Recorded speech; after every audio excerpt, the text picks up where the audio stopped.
ನಮಸ್ಕಾರ ವೀಕ್ಷಕರೇ, ಇವತ್ತಿನ ಪ್ರೈಮ್ ಟೈಮ್ ಕಾರ್ಯಕ್ರಮಕ್ಕೆ ಸ್ವಾಗತ. ಇವತ್ತಿನ ಒಂದು ದಿನ ಧನಾತ್ಮಕವಾಗಿರುವಂತಹ ಚಿಂತನೆಗಳು ನಮ್ಮ ಜೀವನದಲ್ಲಿ, ಜೊತೆಗೆ ನಮ್ಮ ಭವಿಷ್ಯದಲ್ಲಿ, ಅದೇ ರೀತಿ ನಮ್ಮ ಸಮಾಜದಲ್ಲಿ ಒಂದು ಸಮಾಜ ಕಟ್ಟುವಂತಹ ಕೆಲಸ ಆಗಲಿ, ಜೊತೆಗೆ ಒಂದು ಆಧ್ಯಾತ್ಮದ ಚಿಂತನೆಗಳು ಇರಲಿ ಅನ್ನುವಂಥ ದೃಷ್ಟಿಯಲ್ಲಿ ಇವತ್ತಿನ ವಿಶೇಷ ಕಾರ್ಯಕ್ರಮ ನಾವು ಮಾಡ್ತಾ ಇದ್ದೇವೆ.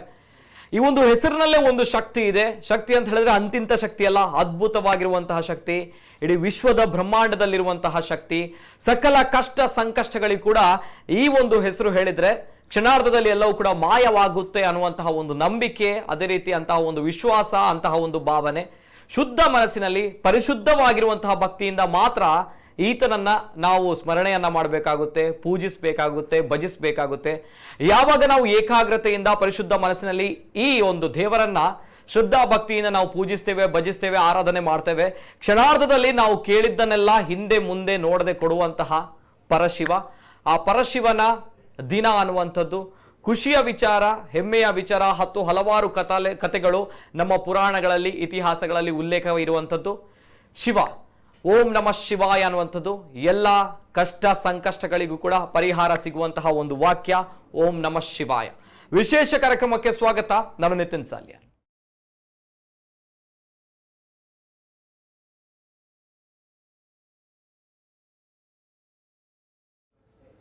ಶಿವ ಶಿವ ಎಂದರೆ ಭಯ ಇಲ್ಲ, ಶಿವನಾಮಕ್ಕೆ ಸಾಟಿ ಬೇರಿಲ್ಲ ಅನ್ನುವಂಥದ್ದು.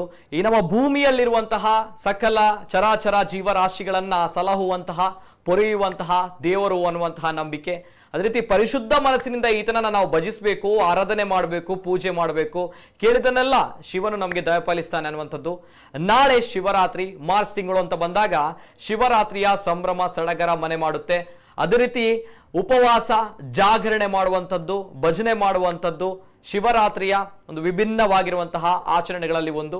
ಈ ಶಿವರಾತ್ರಿಯ ಮಹತ್ವ, ಅದೇ ರೀತಿ ಶಿವರಾತ್ರಿ ಹುಟ್ಟಿದ್ದೇಗೆ ಅನ್ನುವಂತಹ ವಿಚಾರವೂ ಕೂಡ ಬರುತ್ತೆ. ಈ ವಿಚಾರಗಳ ಬಗ್ಗೆಯೂ ಕೂಡ ನಾವು ವಿದ್ವಾಂಸರಿದ್ದಾರೆ, ಇವರ ಜೊತೆ ನಾವು ಇವತ್ತಿನ ಕಾರ್ಯಕ್ರಮದಲ್ಲಿ ಮಾತನಾಡಬೇಕು.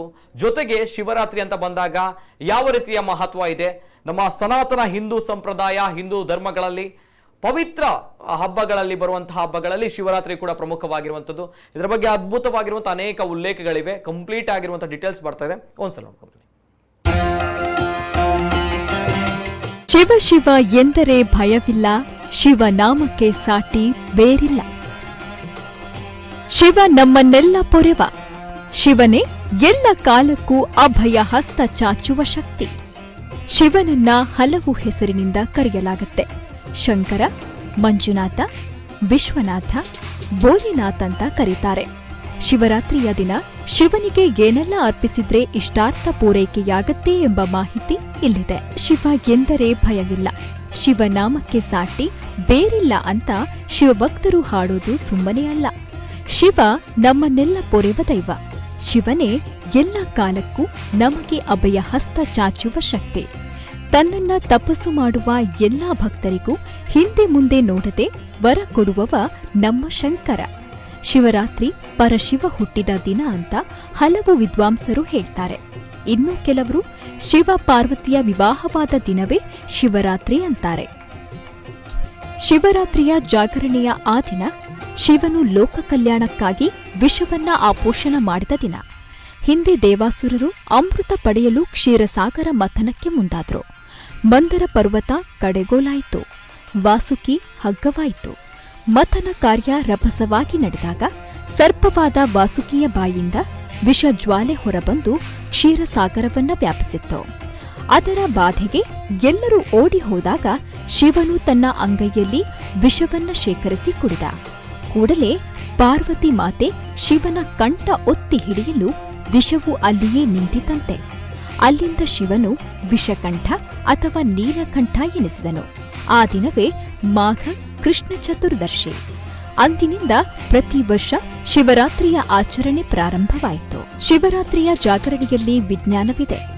ವಿಷವನ್ನ ಕುಡಿದ್ರೆ ಅಥವಾ ವಿಷ ಜಂತುಗಳು ಕಚ್ಚಿದ್ರೆ 24 ಗಂಟೆ ಅವರನ್ನ ನಿದ್ರಿಸಲು ಬಿಡುವುದಿಲ್ಲ. ಕಾರಣ ವಿಷವು ದೇಹದಾದ್ಯಂತ ವ್ಯಾಪಿಸಬಾರದು ಎಂದು. ನಿದ್ರಿಸಿದ್ರೆ ವಿಷ ವ್ಯಾಪಿಸಿ ರೋಗಿಯ ಸ್ಥಿತಿ ಚಿಂತಾಜನಕ ಆಗತ್ತೆ. ವಿಷ ಶರೀರದಲ್ಲಿ ತಾಪ ಹೆಚ್ಚು ಮಾಡುವುದರಿಂದ ಅದರ ಶಮನಕ್ಕಾಗಿ ಎಳನೀರು, ಹಣ್ಣುಗಳು, ಪಾನಕವನ್ನ ಕೊಡ್ತಾರೆ.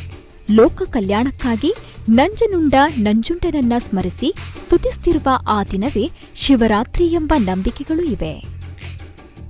ಶಿವರಾತ್ರಿಯಂದು ಶಿವನಿಗೆ ಏನನ್ನ ಅರ್ಪಿಸಬೇಕು? ಕರ್ಪೂರ. ಶಿವನಿಗೆ ಕರ್ಪೂರದ ಸುವಾಸನೆ ತುಂಬಾ ಇಷ್ಟ. ಇದರಿಂದ ವಾತಾವರಣ ಶುದ್ಧ ಹಾಗೂ ಪವಿತ್ರವಾಗುತ್ತೆ. ಪೂಜೆಯ ಸಮಯದಲ್ಲಿ ಇದನ್ನ ಬಳಕೆ ಮಾಡಿದ್ರೆ ಶಿವ ಬೇಗನೆ ಪ್ರಸನ್ನ. ನೀರು.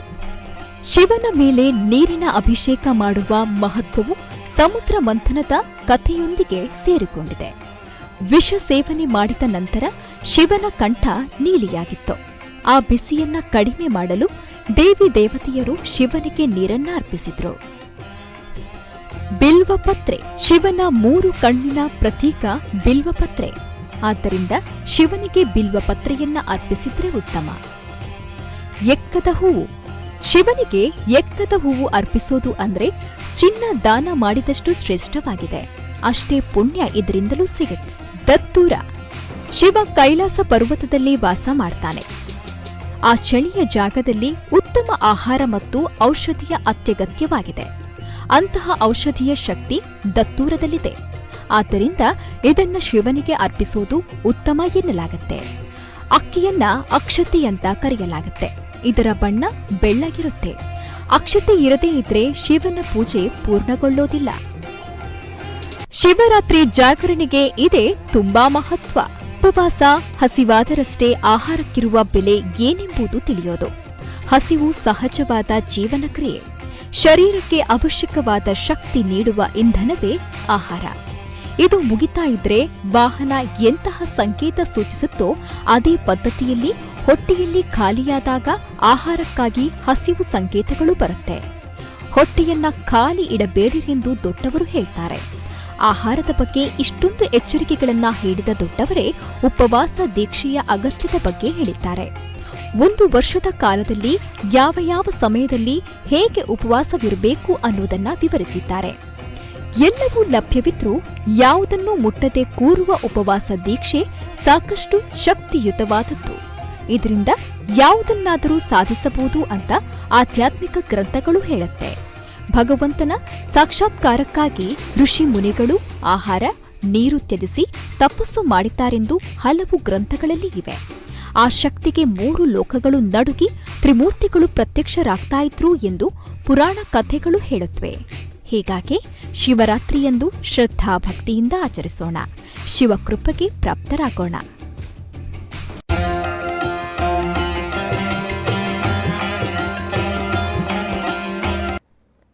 ಓಂ ನಮಃ ಶಿವಾಯ. ಶಿವನೇ ಎಲ್ಲ ಕಾಲಕ್ಕೂ ಕೂಡ ಎಲ್ಲರನ್ನು ಕೂಡ ಭೂಮಿಯ ಮೇಲಿನ ಚರಾಚರ ವಸ್ತುಗಳನ್ನ ಎಲ್ಲರನ್ನು ಕೂಡ ಸಲಹುವಂತಹ ಅಭಯ ಹಸ್ತ ಚಾಚುವಂತಹ ಅದ್ಭುತವಾಗಿರುವಂತಹ ಶಕ್ತಿ ಶಿವನನ್ನ ಮಂಜುನಾಥ, ಭೋಲೆನಾಥ, ಶಂಕರ ಇಂತಹ 10 ಹಲವಾರು ಹೆಸರುಗಳಿಂದ ನಾವು ಭಜಿಸ್ತೇವೆ, ಪೂಜಿಸ್ತೇವೆ.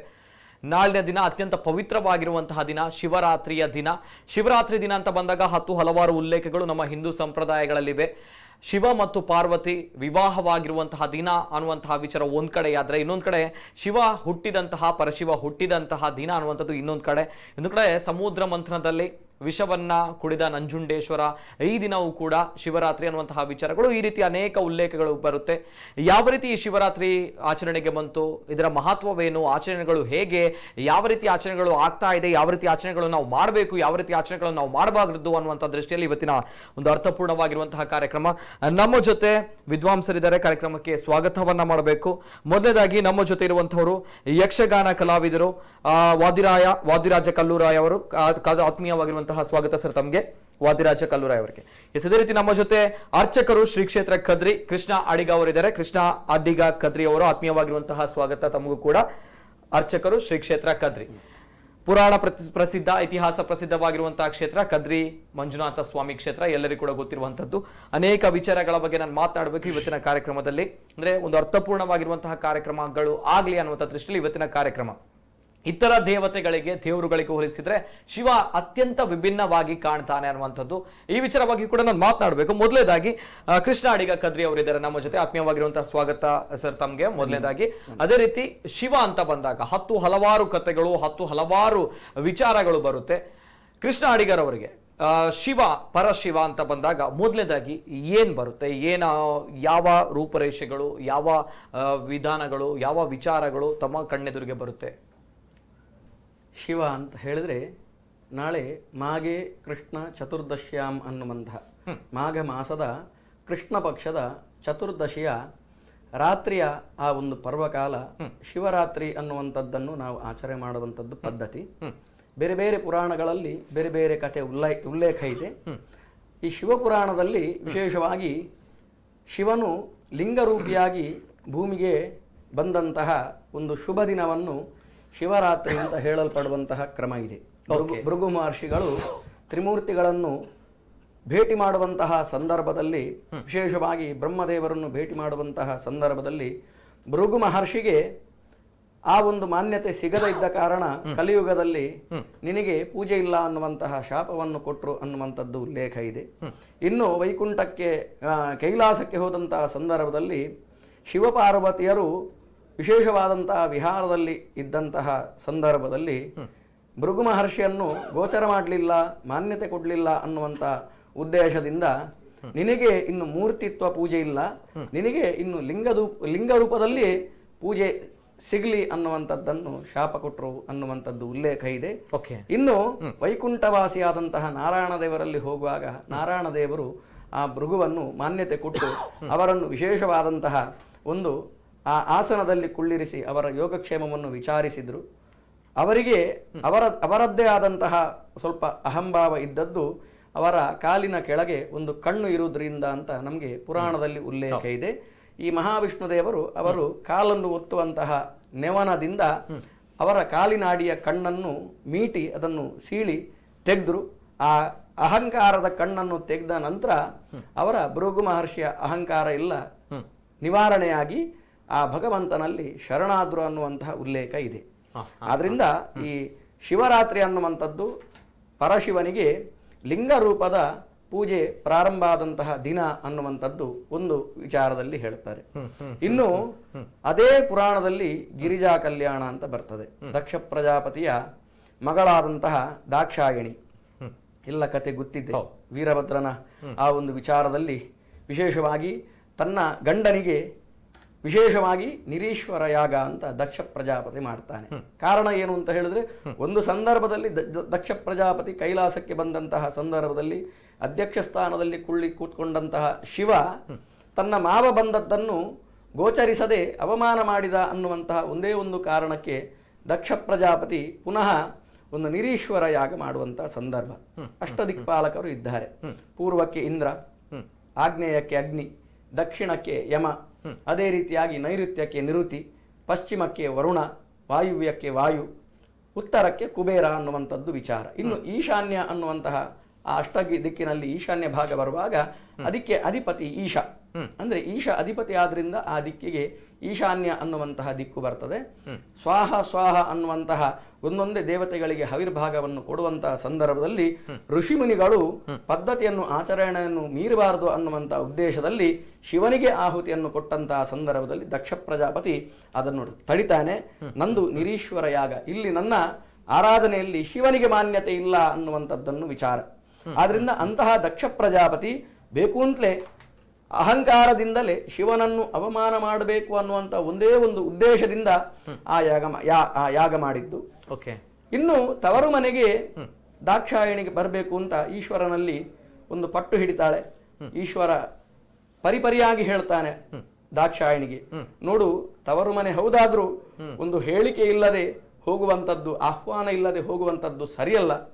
ಆಗ ಪುನಃ ತವರು ಮನೆಗೆ ಆಹ್ವಾನದ ಅಗತ್ಯ ಇಲ್ಲ, ನನ್ನ ತಾಯಿ ಮನೆಗೆ ನಾನು ಯಾವಾಗಲೂ ಬೇಕಾದರೂ ಹೋಗಬಹುದು ಅಂತ ಹೇಳಿಕೊಂಡು ಎಷ್ಟು ಪರಿಪರಿಯಾಗಿ ಬೇಡಿಕೊಂಡ್ರೂ ಕೂಡ ಶಿವ ಒಪ್ಪುವುದಿಲ್ಲ. ಅವನಿಗೆ ಈ ದಕ್ಷ ಪ್ರಜಾಪತಿಯ ಗುಣ ಗೊತ್ತಿರ್ತದೆ, ಬೇಕು ಅಂತಲೇ ಇದು ವ್ಯವಸ್ಥೆ ಮಾಡಿದಂತಹ ಒಂದು ವಿಚಾರ. ಆದ್ರಿಂದ ಎಷ್ಟು ಒತ್ತಾಯ ಮಾಡಿದ್ರು ಶಿವ ಒಪ್ಪಿಗೆ ಕೊಡುವುದಿಲ್ಲ.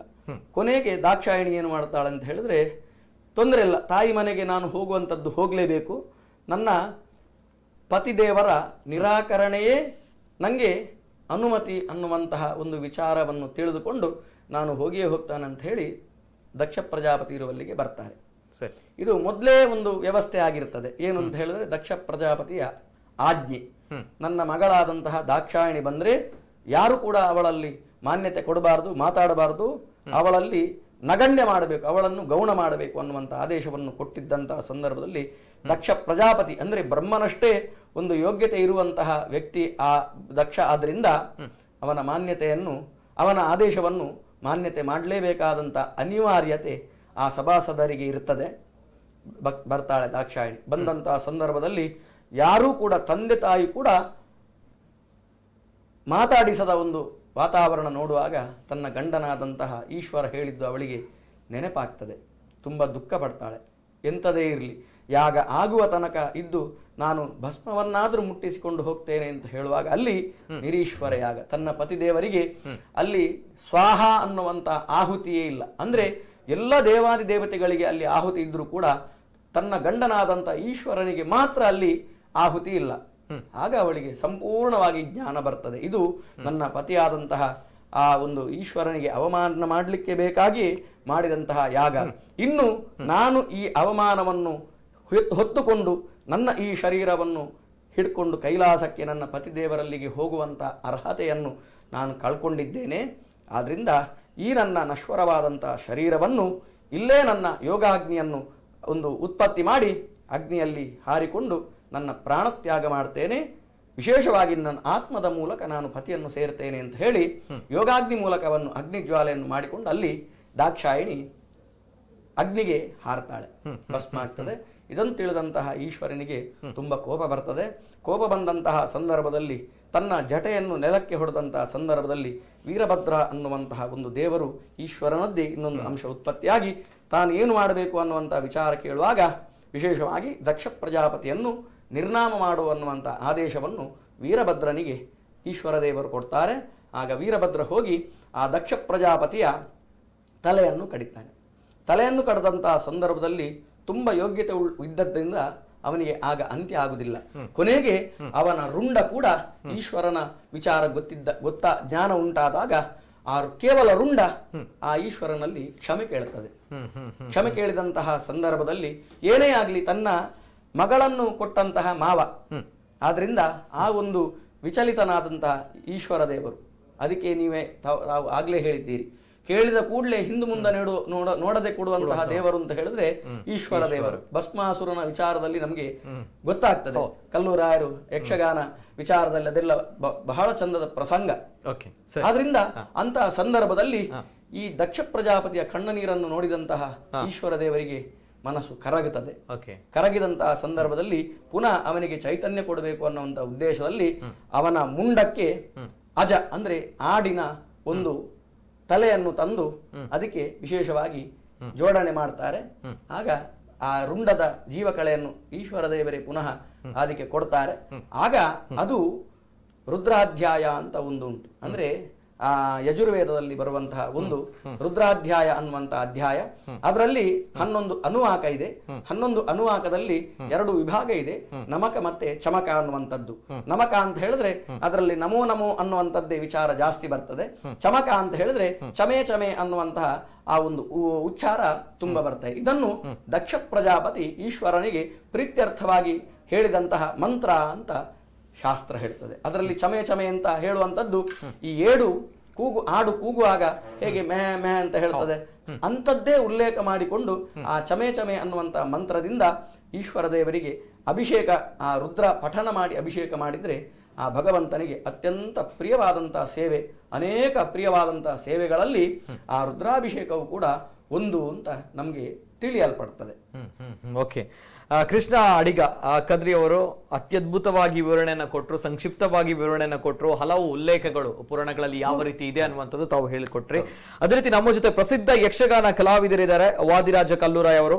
ಯಕ್ಷಗಾನ ಪ್ರಸಂಗ ಮತ್ತು ಪ್ರಸಂಗ ಸಾಹಿತ್ಯದಲ್ಲಿ ಶಿವನ ಉಲ್ಲೇಖ ಯಾವ ರೀತಿ ಇದೆ ಅನ್ನುವಂಥ, ಯಾಕಂದ್ರೆ ಶಿವ ಇತರ ದೇವತೆಗಳಿಗೆ, ನಮ್ಮ ಹಿಂದೂ ಸಂಪ್ರದಾಯದಲ್ಲಿ ಬರುವಂತಹ ಇತರ ದೇವರುಗಳಿಗೆ ಹೋಲಿಸಿದ್ರೆ ವಿಭಿನ್ನವಾಗಿ ಕಾಣ್ತಾನೆ. ಯಾಕಂದ್ರೆ ಸ್ಮಶಾನವಾಸಿ ಅನ್ನುವಂತಹ ವಿಚಾರವನ್ನ ಕೆಲವರು ಹೇಳಿದವರು ಇದ್ದಾರೆ. ಇನ್ನೊಂದ್ ಕಡೆ ಇತರ ದೇವತೆಗಳು ವಜ್ರ ಆಭರಣಗಳಿಂದ ಶೋಭಿಸ್ತಾ ಇದ್ರೆ ಶಿವನು ಅತ್ಯಂತ ಸರಳವಾಗಿರುವಂತಹ ವ್ಯಕ್ತಿ ಅನ್ನುವಂಥದ್ದು. ಸರಳವಾಗಿ, ಹೌದು, ಭಸ್ಮದಿಂದ ತುಂಬಾನೇ ಸರಳವಾಗಿರುವಂತಹ ಒಂದು ಶಿವನ ಒಂದು ವರ್ಣನೆ ಯಾವ ರೀತಿ ಇದೆ ಯಕ್ಷಗಾನದಲ್ಲಿ? ಶಿವನ ವರ್ಣನೆ ಯಾವ ರೀತಿ ಇದೆ ಅಂತ ಯಕ್ಷಗಾನದ ಪ್ರಸಂಗಕರ್ತರು ಬಹಳ ಸೊಗಸಾಗಿ ಮತ್ತು ಬಹಳ ಸುಂದರವಾಗಿ ಶಿವನನ್ನು ಚಿತ್ರಿಸಿದ್ದಾರೆ.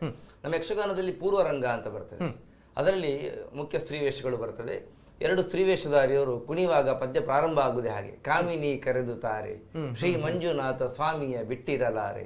ಅಂದ್ರೆ ಯಕ್ಷಗಾನ ಪ್ರಸಂಗಗಳು ಪ್ರಾರಂಭಗೊಳ್ಳುವುದೇ ಒಂದು ಶಿವಸ್ಮರಣೆಯ ಮೂಲಕ. ಹೇಗೆ ನಾವು ಗಣಪತಿ ಸ್ಮರಣೆಯನ್ನು ಮಾಡ್ತೇವೋ ಹಾಗೆ ಶಿವಸ್ಮರಣೆಯು ಅಲ್ಲಿ ಒಂದು ಪ್ರಧಾನವಾದಂತ ಅಂಗ. ಆಮೇಲೆ ಕಾಂತಾವರದ ಕಾಂತೇಶ್ವರನನ್ನು ಸ್ಮರಿಸುವಂತಹ ಪದ್ಯಗಳು ಬರ್ತದೆ. ನಿರವಧಿ ಸುಖವರದ ಹರಹರ ಅಂತ. ಅಂದ್ರೆ ನಮಗೆಲ್ಲ ಸುಖವನ್ನು ಕೊಡಬಲ್ಲವನು ಅವ ಶಿವನು ಎನ್ನುವ ಹಾಗೆ. ಆ ಬಳಿಕ ಯಕ್ಷಗಾನದಲ್ಲಿ ಬರುವಂತಹ ಅರ್ಧನಾರೀಶ್ವರ ಪೂರ್ವರಂಗದಲ್ಲಿ, ಅದರಲ್ಲಿ ನೋಡಿ ಬಹಳ ಪ್ರಸಿದ್ಧವಾದಂತಹ ಹಾಡದು ಗಂಗಾ ತರಂಗ ರಮಣೀಯ. ಅದರಲ್ಲಿ ನೋಡಿ ಗೌರಿ ವಿಭೂಷಿತ ಅಂತ ಒಂದು ಪದಪ್ರಯೋಗ ಬರ್ತದೆ. ವಾಮಭಾಗದಲ್ಲಿ ಗೌರಿಯನ್ನಿದ್ದು ಇಟ್ಟುಕೊಂಡವನು ಅಂದ್ರೆ ಅರ್ಧನಾರೀಶ್ವರನ ಕಲ್ಪನೆಯನ್ನೂ ಕೂಡ ಯಕ್ಷಗಾನದಲ್ಲಿ ಕೊಟ್ಟಿದ್ದಾರೆ. ಮತ್ತೆ ಪ್ರಸಂಗದಲ್ಲಿ ಇವತ್ತಿಗೆ ಕರಾವಳಿಯ ಒಂದು ಕಮನೀಯ ಕಲೆಯಾದಂತಹ ಯಕ್ಷಗಾನದಲ್ಲಿ ಜನಜನಿತವಾಗಿರೋ ಪ್ರಸಂಗ ದೇವಿ ಮಹಾತ್ಮೆ. ಆ ದೇವಿ ಮಹಾತ್ಮೆ ಪ್ರಾರಂಭವೇ ತ್ರಿಮೂರ್ತಿಗಳ ಸೃಷ್ಟಿ. ಆ ತ್ರಿಮೂರ್ತಿಗಳ ಸೃಷ್ಟಿಯಲ್ಲಿ ಈಶ್ವರನ ಪ್ರಸ್ತಾಪ ಇದೆ. ಅವನು ಹೇಳ್ತಾನೆ, ನನ್ನಲ್ಲಿ ನಾನು ನಿಟಿಲಾಕ್ಷನಿದ್ದೇನೆ, ನನ್ನದೊಂದು ಜ್ಞಾನದ ಕಣ್ಣು, ಈ ಜ್ಞಾನ ಅಜ್ಞಾನವನ್ನು ಸುಡುತ್ತದೆ. ಯಾವ ಸನ್ನಿವೇಶದಲ್ಲಿ ಹೇಳ್ತಾನೆ, ಏನು ಹೇಳ್ತಾನೆ ಅದನ್ನು ಬದಿಗಿಟ್ಟುಕೊಳ್ಳುವ ಹಾಗಂತ ಹೇಳುವ ವಿಧಾನದಲ್ಲಿ ಬೇಕಾದ ಪ್ರಸಂಗ ಸಾಹಿತ್ಯವನ್ನು ಅವರು ಕೊಟ್ಟಿದ್ದಾರೆ. ಲಯದ ಅಧಿಕಾರವನ್ನು ಹೊಂದಿರುವವನು ನಾನು, ನಿಯಂತ್ರಣ ಶಕ್ತಿಯನ್ನು ಹೊಂದಿರುವವನು ನಾನು, ಅಜ್ಞಾನವನ್ನು ಸುಡುವವನು ನಾನು, ಕೋಪಗೊಂಡ್ರೆ ಎಲ್ಲವನ್ನು ಸುಡುತ್ತೇನೆ. ಅಲ್ಲದೆ ನಾವು ಪ್ರಸಂಗ ಸಾಹಿತ್ಯವನ್ನು ನೀವು ಗಮನಿಸಿದರೆ ಬಹಳಷ್ಟು ವಿಷಯಗಳನ್ನು ನಮ್ಮ ಹಿಂದಿನವರು ಬಹಳ ಸೊಗಸಾಗಿ ಹೇಳಿದ್ದಾರೆ. ಕುಮಾರ ವಿಜಯ, ದಕ್ಷಾಧ್ವರ ಇವರಿಗೆ ಹೇಳಿದಾಗೆ ಬ್ರಹ್ಮಕಪಾಲ, ಅಂಧಕಾಸುರ, ತ್ರಿಪುರ ಮತನ, ಭಸ್ಮಾಸುರ, ಶಿವ ಪಂಚಾಕ್ಷರ ಮಹಿಮೆ, ವೀರಮಣಿ ಎನ್ನುವಂತಹ ಪ್ರಸಂಗದಲ್ಲಿ ಪ್ರಸಂಗ ಸಾಹಿತ್ಯದಲ್ಲಿ ಹೇಗೆ ಕೊಟ್ಟಿದ್ದಾರೆ ಹೇಳಿದರೆ, ಏರಿ ವೃಷಭನ ಚಂದ್ರಚೂಡ ಭಾಗೀರಥಯ್ಯ ಬೋರ ನೈ ತಂದ ನಾಹವಕೆ. ಅಂದ್ರೆ ಈಶ್ವರ ಹೇಗೆ ಬರ್ತಾನೆ ಯುದ್ಧ ಕ್ರಮಕ್ಕೆ ಎನ್ನುವುದನ್ನು ಬಹಳ ಸೊಗಸಾಗಿ ಚಿತ್ರಿಸಿದ್ದಾರೆ. ವೃಷಭವನ್ನೇರಿ ಚಂದ್ರಧರಣವ ಕೈಯಲ್ಲಿ ತ್ರಿಶೂಲ ಹಿಡ್ಕೊಂಡು ಯುದ್ಧಕ್ಕೆ ಯಾಕಪ್ಪ ಹಾಗೆಲ್ಲ ಎಲ್ಲವನ್ನೂ ಹಿಡ್ಕೊಂಡು ಬರಬೇಕು ಎನ್ನುವ ಒಂದು ಕಲ್ಪನೆ ನಮಗೆ ಬರಬಹುದು. ಧರ್ಮದ ಪ್ರತೀಕವಾಗಿ ಅಂಗೀಕರಿಸಲ್ಪಟ್ಟದ್ದು ವೃಷಭ ಪ್ರಾಜ್ಞರಿಂದ. ಆ ವೃಷಭದ ಬೆನ್ನಲ್ಲಿ ಹರಣಿದ್ದಾನೆ ಅಂತ ಆದ್ರೆ ಧರ್ಮದ ಬೆನ್ನಲ್ಲಿ ದೈವವಿದೆ ಅಂತ ಅರ್ಥ. ಕಾಮ ಸಂಕಲ್ಪ ಇದೆಲ್ಲವೂ ಕೂಡ ಕರ್ಮದಿಂದ ಉಂಟಾಗುವ 3 ಭಾಗಗಳು. ಅದರ ದಂಡ ಶಿವನ ಕೈಯಲ್ಲಿ ಅಂತ. ಅವನನ್ನು ಗಜಚರ್ಮ ಆಮ್ದರದಾರ ಅಂತ ಸ್ತುತಿಸ್ತಾರೆ. ಶಕ್ತಿಯಿಂದ ಆಚ್ಛಾದಿತನಾದವನು ಅಂತ ಅರ್ಥ. ಈ ಬ್ರಹ್ಮಕಪಾಲ ಪ್ರಸಂಗದಲ್ಲಿ ಒಬ್ಬ ಗಜಾಸುರ ಅಂತ ಬರ್ತಾನೆ, ಅವನನ್ನು ಕೊಂದು ಅವನ ಚರ್ಮವನ್ನು ಧರಿಸಿಕೊಳ್ತಾನೆ. ಅದೇ ರೀತಿ ನಮಗೆಲ್ಲ ಗೊತ್ತಿದ್ದ ಹಾಗೆ ಭಗೀರಥ ಗಂಗೆಯನ್ನು ಇಳಿಸಿದಾಗ ತನ್ನ ಜಟೆಯಲ್ಲಿ ಕಟ್ಟಿದವ, ಆ ಪ್ರಸಂಗದಲ್ಲಿಯೂ ಕೂಡ ಶಿವ ಬರ್ತಾನೆ. ಹಾಗಾಗಿ ಗಂಗಾಧರ ಅಂತ ಅವರನ್ನು ಕರೀತಾರೆ. ನೀವು ಗಮನಿಸಿರ್ಬೋದು, ಶಿವನ ಅಷ್ಟು ಚಿತ್ರಗಳಲ್ಲೆಲ್ಲ ಶಿವನದ್ದು ಅವನನ್ನು ಪಾಲಚಂದ್ರ, ಪೂರ್ತಿ ಚಂದ್ರ ಇಲ್ಲ, ಪಾಲಚಂದ್ರ. ಯಾಕಪ್ಪ ಈ ಕಲ್ಪನೆಯನ್ನು ಮಾಡಿದ್ರು? ನಮ್ಮ ಯಕ್ಷಗಾನ ಅಂತ ಹೇಳಿದ್ರೆ ಅದು ಮುಗ್ಧನಿಂದ ವಿದಗ್ಧನ ತನಕ ಒಂದು ಸಂಮೋಹನ ಶಕ್ತಿಯನ್ನು ಬೀರಿದಂತಹ ಕಲೆ.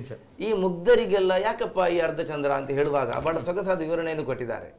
ಏನು ಹೇಳಿದ್ರೆ, ಈಶ್ವರನ ಎದುರಲ್ಲಿ ದೇವರೇ ನಾನು ನಿನ್ಗೆ ಅರ್ಧ ಅಂತ ಯಾರು ತಿಳ್ಕೊಳ್ತಾನೆ ಅಂತವನನ್ನು ಶಿವ ತಲೆಯಲ್ಲಿ ಇಟ್ಕೊಳ್ತಾನೆ ಅಂತ. ದೇವರೇ ನಿನ್ನೆದುರಿಗೆ ನಾನು ಅರ್ಧ ಅಂತ ತಿಳ್ಕೊಳ್ಬೇಕು, ನೀನು ಪೂರ್ತಿ ದೇವರು, ನಿನ್ನೆದುರು ಅರ್ಧ ನಾನು ಏನು ಇಲ್ಲ. ಯಾರು ಶಿವನ ಎದುರಿಗೆ ನಾನು ಏನೂ ಅಲ್ಲ ಅಂತ ತಿಳ್ಕೊಂಡ್ರೆ ಅಂತವನನ್ನು ಶಿವ ತಲೆಯಲ್ಲಿ ಇಟ್ಕೊಳ್ತಾನೆ. ಶಿವ ಪಂಚಾಕ್ಷರಿ ಮಹಿಮೆ ಅಂತ ಒಂದಾಗ ಪ್ರಸಂಗ ಹೇಳಿದೆ. ಅಲ್ಲದೆ ಎಲ್ಲ ಕ್ಷೇತ್ರ ಮಹಾತ್ಮೆಗಳಲ್ಲಿ, ಧರ್ಮಸ್ಥಳ ಕ್ಷೇತ್ರ ಮಹಾತ್ಮೆ ಆಗಿರಲಿ, ಪಣಂಬೂರು ಕ್ಷೇತ್ರ ಮಹಾತ್ಮೆ ಆಗಿರಲಿ, ಸೋಮೇಶ್ವರ ಕ್ಷೇತ್ರ ಮಹಾತ್ಮೆ ಆಗಿರಲಿ, ತುಳಸಿ ಜಲಂಧರ, ಕದ್ರಿ ಕ್ಷೇತ್ರ ಮಹಾತ್ಮೆ, ಪಣಂಬೂರು ಕ್ಷೇತ್ರ ಮಹಾತ್ಮೆ, ಗಣಪತಿ ವಿಜಯ, ಯೋಗಿನಿ ಕಲ್ಯಾಣ, ಕೇತಕಿ ಶಾಪ ಅಂತ ಒಂದು ಬಹಳ ಸೊಗಸಾದ ಪ್ರಸಂಗ ಇದೆ, ಭದ್ರಾಯು ಚರಿತ್ರೆ, ಮೂಕಾಂಬಿಕಾ ಮಹಾತ್ಮೆ, ಕಂಜಾಕ್ಷಿ ಕಲ್ಯಾಣ, ಸಮುದ್ರ ಮತನ, ಗಿರಿಜಾ ವಿಲಾಸ, ಅಮರವಾಹಿನಿ, ಹೀಗೆ ಎಲ್ಲ ಪ್ರಸಂಗಗಳಲ್ಲಿ ಶಿವನ ಒಂದು ಅಸ್ತಿತ್ವವನ್ನು ಅವರು ಅಲ್ಲಿ ತೋರಿಸಿದ್ದಾರೆ ಮತ್ತು ಬಹಳ ಸೊಗಸಾಗಿ ಚಿತ್ರಿಸಿದ್ದಾರೆ. ಬಗೆ ಬಗೆಯಿಂದ ಅವನನ್ನು ಕೊಂಡಾಡಿದ್ದಾರೆ ಪ್ರಸಂಗದಲ್ಲಿ. ವ್ಯಾಳಕುಂಡಳ, ಬಾಲೇಂದುಧರ, ನೀಲಕಂದರ, ಸುಧಾಕರದರ, ಕಿಚ್ಚುಗಣ್ಣ, ಕಾಲಕಾಲ, ಸ್ವರೂಪ, ಪಾಲಲೋಚನ, ಮಾರಮಥನ, ಸ್ಕಂದನಯ್ಯ, ಓಂಕಾರ, ಭವದೂರ, ಕಾಲಕಂದರ, ಕಾಲನೇತ್ರ, ನೀರಾಳ, ಜಿತಕಾಲ, ಭಸ್ಮೋದ್ಧೂಲಿತ ಗಾತ್ರ, ತ್ರಿನೇತ್ರ, ಸುಧನ್ವ ಮೋಕ್ಷ ಎನ್ನುವ ಪ್ರಸಂಗದಲ್ಲಿ ಶಿವನ ರುಂಡಮಾಲೆಗಳಲ್ಲಿ ಸುಧನ್ವನ ಶಿರ ಒಂದಾಗಿ ಸೇರಿತು ಅಂತ ಹೇಳುವಲ್ಲಿಗೆ ಆ ಪ್ರಸಂಗ ಮುಗಿಯುತ್ತದೆ. ಶಿವನಿಗೂ ಸುಧನ್ವ ಅಂತ ಕರೀತಾರೆ. ಹೀಗೆ ಯಕ್ಷಗಾನದ ಪ್ರಸಂಗದಲ್ಲಿ ನೀವು ಒಂದು ಶೇಕಡವಾರು ತಗೊಳ್ಳದಿದ್ರೆ ಒಂದು 80% ಪ್ರಸಂಗಗಳಲ್ಲಿ ಶಿವನ ಪ್ರಸ್ತುತಿ ಇದ್ದೇ ಇದೆ, ಶಿವನ ಉಲ್ಲೇಖ ಇದ್ದೇ ಇದೆ. ದೇವಿ ಲಲಿತೋಪಾಖ್ಯಾನ, ದೇವಿಯನ್ನು ಬಂಡಾಸುರನ ಕರೆಯುವಾಗ ಅಲ್ಲಿ ಈಶ್ವರನು ಬರ್ತಾನೆ, ಕಾಮೇಶ್ವರನಾಗಿ ಕಾಣಿಸಿಕೊಡ್ತಾನಂತೆ. ಆಮೇಲೆ ಶಿವದೂತಿ ಅಂತ ಕರೀತಾರೆ. ಹೀಗೆ ಶಿವನ ಪ್ರಸ್ತಾಪ ಎಲ್ಲಾ ಕಡೆಯಲ್ಲಿ ಇದೆ. ಕವಿ ಕುವೆಂಪು ಹೇಳಿದ ನೆನಪಾಗ್ತದೆ, ಶಿವನಿಲ್ಲದೆ ಸೌಂದರ್ಯವೇ ಶಿವ ಕಾವ್ಯದ ಕಣ್ಣು ಅಂತ. ಶಿವ ಹೊರಟು ಹೋದ್ರೆ ಮತ್ತೆ ಶವವೇ ಇಲ್ಲಿ ಏನಿಲ್ಲ. ಹಾಗೆ ದಾಸ ಸಾಹಿತ್ಯ ಆಗಲಿ, ಯಕ್ಷಗಾನ ಸಾಹಿತ್ಯ ಆಗಲಿ, ನಮ್ಮ ಶಿಷ್ಟ ಕಾವ್ಯ ಪರಂಪರೆ ಶಿವನಿಲ್ಲದೆ ಇಲ್ಲ. ನಿಜ ನಿಜ ನಿಜ. ಎಸ್, ಇದು ಶಿವನ ವರ್ಣನೆ ಯಕ್ಷಗಾನ ಪ್ರಸಂಗದಲ್ಲಿ, ಪ್ರಸಂಗ ಸಾಹಿತ್ಯದಲ್ಲಿ ಬಹುಶಃ 80% ಶಿವನಿಲ್ಲದೆ ಯಾವುದೂ ಇಲ್ಲ. ಇಲ್ಲ. ಒಂದು ಹೊಸತ್ತು ಏನು ಹೇಳಿದ್ರೆ, ಕಿರಿಕಾಡ್ ಮಾಸ್ತರ್ ವಿಷ್ಣು ಮಾಸ್ತರ್ ಎನ್ನುವರು ಭೀಮಶಂಕರ ಅಂತ ಒಂದು ಹೊಸ ಪ್ರಸಂಗ ಬರೆದಿದ್ದಾರೆ. ಹಳ ಪ್ರಸಂಗವೇ. ಕುಂಭಕರ್ಣನ ಮಗ ಒಬ್ಬ ಭೀಮಾಸುರ ಎನ್ನುವ, ಅವನನ್ನು ಶಿವ ಕೊಲ್ಲುವಂತ ಕತೆ ಭೀಮಶಂಕರ ಅಂತ. ಹೀಗೆ ಅನೇಕ ಹೊಸ ಹೊಸ ಪ್ರಸಂಗಗಳಿವೆ.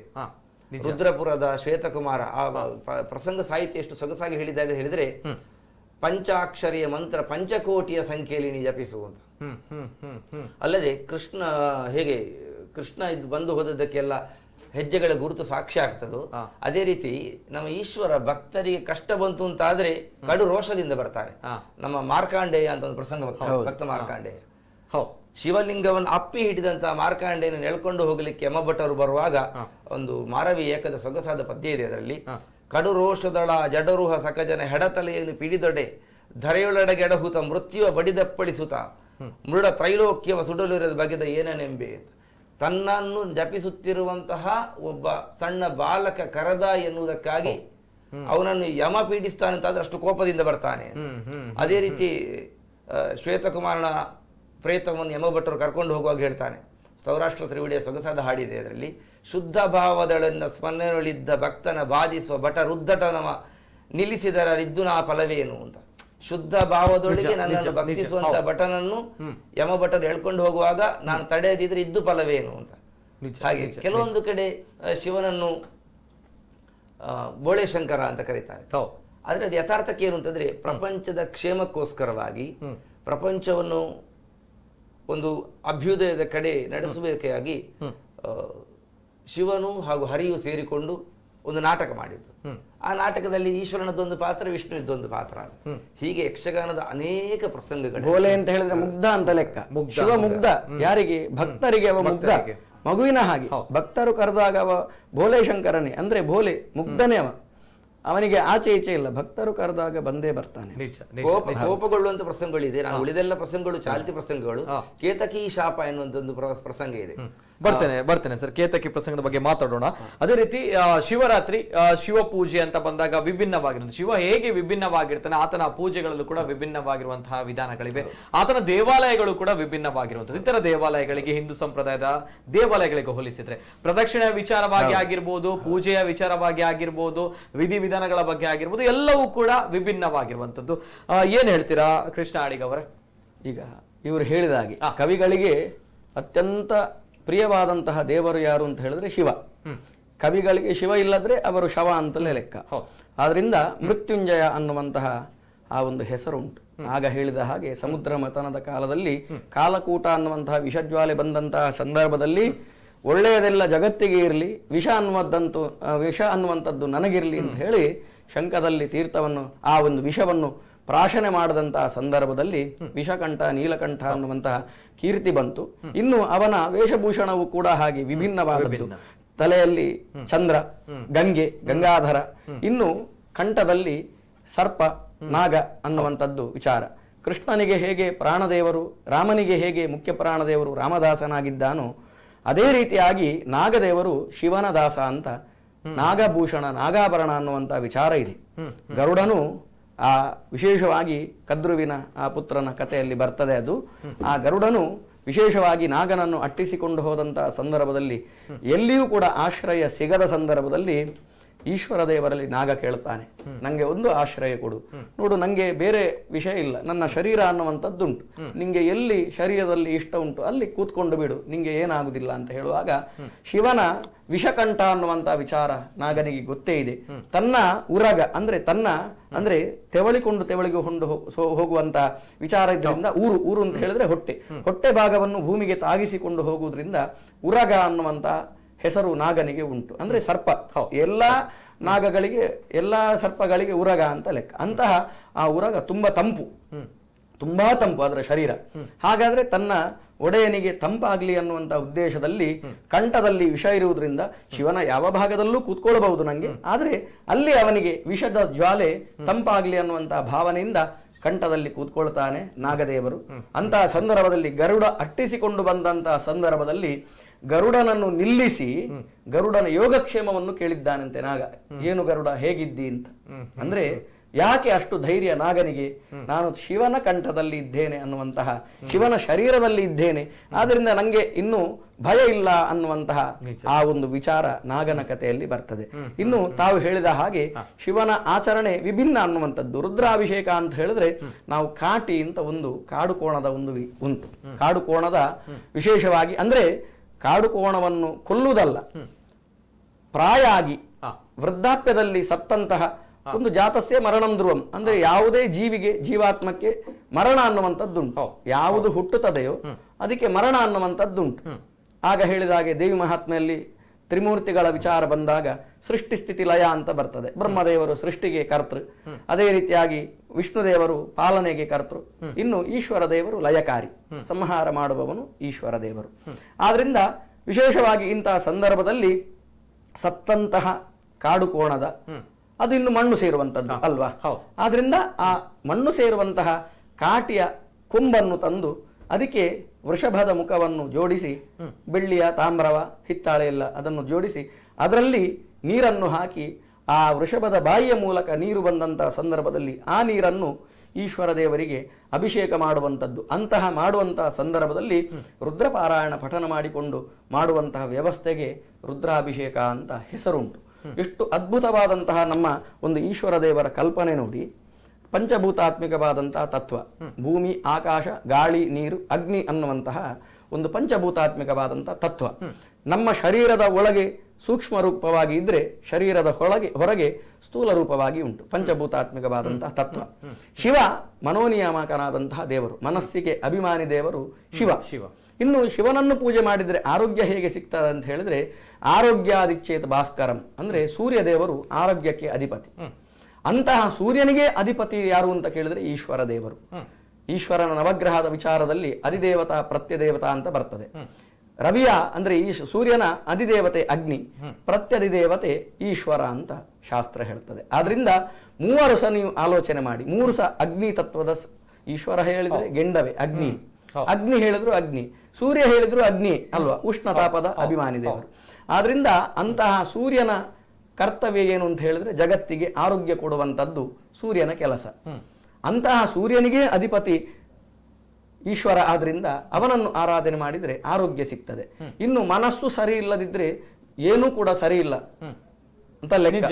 ಎಷ್ಟೇ ಕೋಟಿ ಇದ್ರೂ ಕೂಡ ಅವನಿಗೆ ಹಾಸಿಗೆಯಲ್ಲಿ ಮಲಗ್ಲಿಕ್ಕೆ ಹೋದಂತಹ ಸಂದರ್ಭದಲ್ಲಿ ನಿದ್ದೆ ಬರಿದ್ರೆ ಅದು ಪ್ರಯೋಜನ ಇಲ್ಲ. ಮಲಗ್ಲಿಕ್ಕೆ ಹಾಸಿಗೆ ಬೇಡ, ಚಾಪೆ ಬೇಡ, ಮಂಚ ಬೇಡ, ಪಲ್ಲಂಗ ಬೇಡ, ಮಲಗ್ಲಿಕ್ಕೆ ಕಣ್ಣಲ್ಲಿ ನಿದ್ದೆ ಅನ್ನುವಂಥದ್ದು ಬೇಕು. ಇನ್ನು ಊಟ ಮಾಡ್ಲಿಕ್ಕೆ ಮೃಷ್ಟಾನ್ನ ಭೋಜನ ಪಾಯಸ ಬೇಡ, ಊಟ ಮಾಡ್ಲಿಕ್ಕೆ ಹಸಿವು ಅನ್ನುವಂಥದ್ದು ಬೇಕು. ಎರಡನ್ನೂ ಕೂಡ ಕೊಡುವ ದೇವತೆ ಈಶ್ವರ ದೇವರು ಅಂತ ಶಾಸ್ತ್ರ ಹೇಳ್ತದೆ. ಅಂತಹ ಸಂದರ್ಭದಲ್ಲಿ ಈಶ್ವರನನ್ನು ಪಂಚಭೂತಾತ್ಮಿಕವಾದಂತಹ ತತ್ವವನ್ನು ಹೋಲಿಸುವುದು ಹೇಗೆ ಅಂತ ಹೇಳಿದ್ರೆ, ರುದ್ರಪಠನ ಮಾಡಿ ನೀರನ್ನು ನಾವು ಅಭಿಷೇಕ ಮಾಡ್ತೇವೆ. ಅದ್ಭುತವಾದಂತಹ ಒಂದು ಕಲ್ಪನೆ ನೋಡಿ. ನೀರಲ್ಲಿ ಅಗ್ನಿಯೂ ಇದೆ, ವಾಯು ಇದೆ. ನೀರಿನಲ್ಲಿ ಅಗ್ನಿ ಮತ್ತೆ ವಾಯು ಸೇರಿ ನೀರಾದದ್ದು. ರಾಸಾಯನಿಕವಾದಂತಹ ಒಂದು H2O ಅನ್ನುವಂಥದ್ದನ್ನು ಹೇಳ್ತಾರೆ. ಅಂದ್ರೆ ಓ ಅಂತ ಹೇಳಿದ್ರೆ ಆಕ್ಸಿಜನ್, ಎಚ್ ಅಂತ ಹೇಳಿದ್ರೆ ಹೈಡ್ರೋಜನ್ ಅಲ್ವಾ. ಹೈಡ್ರೋಜನ್ ಹೇಳಿದ್ರೆ ಅಗ್ನಿ ಅಲ್ವಾ.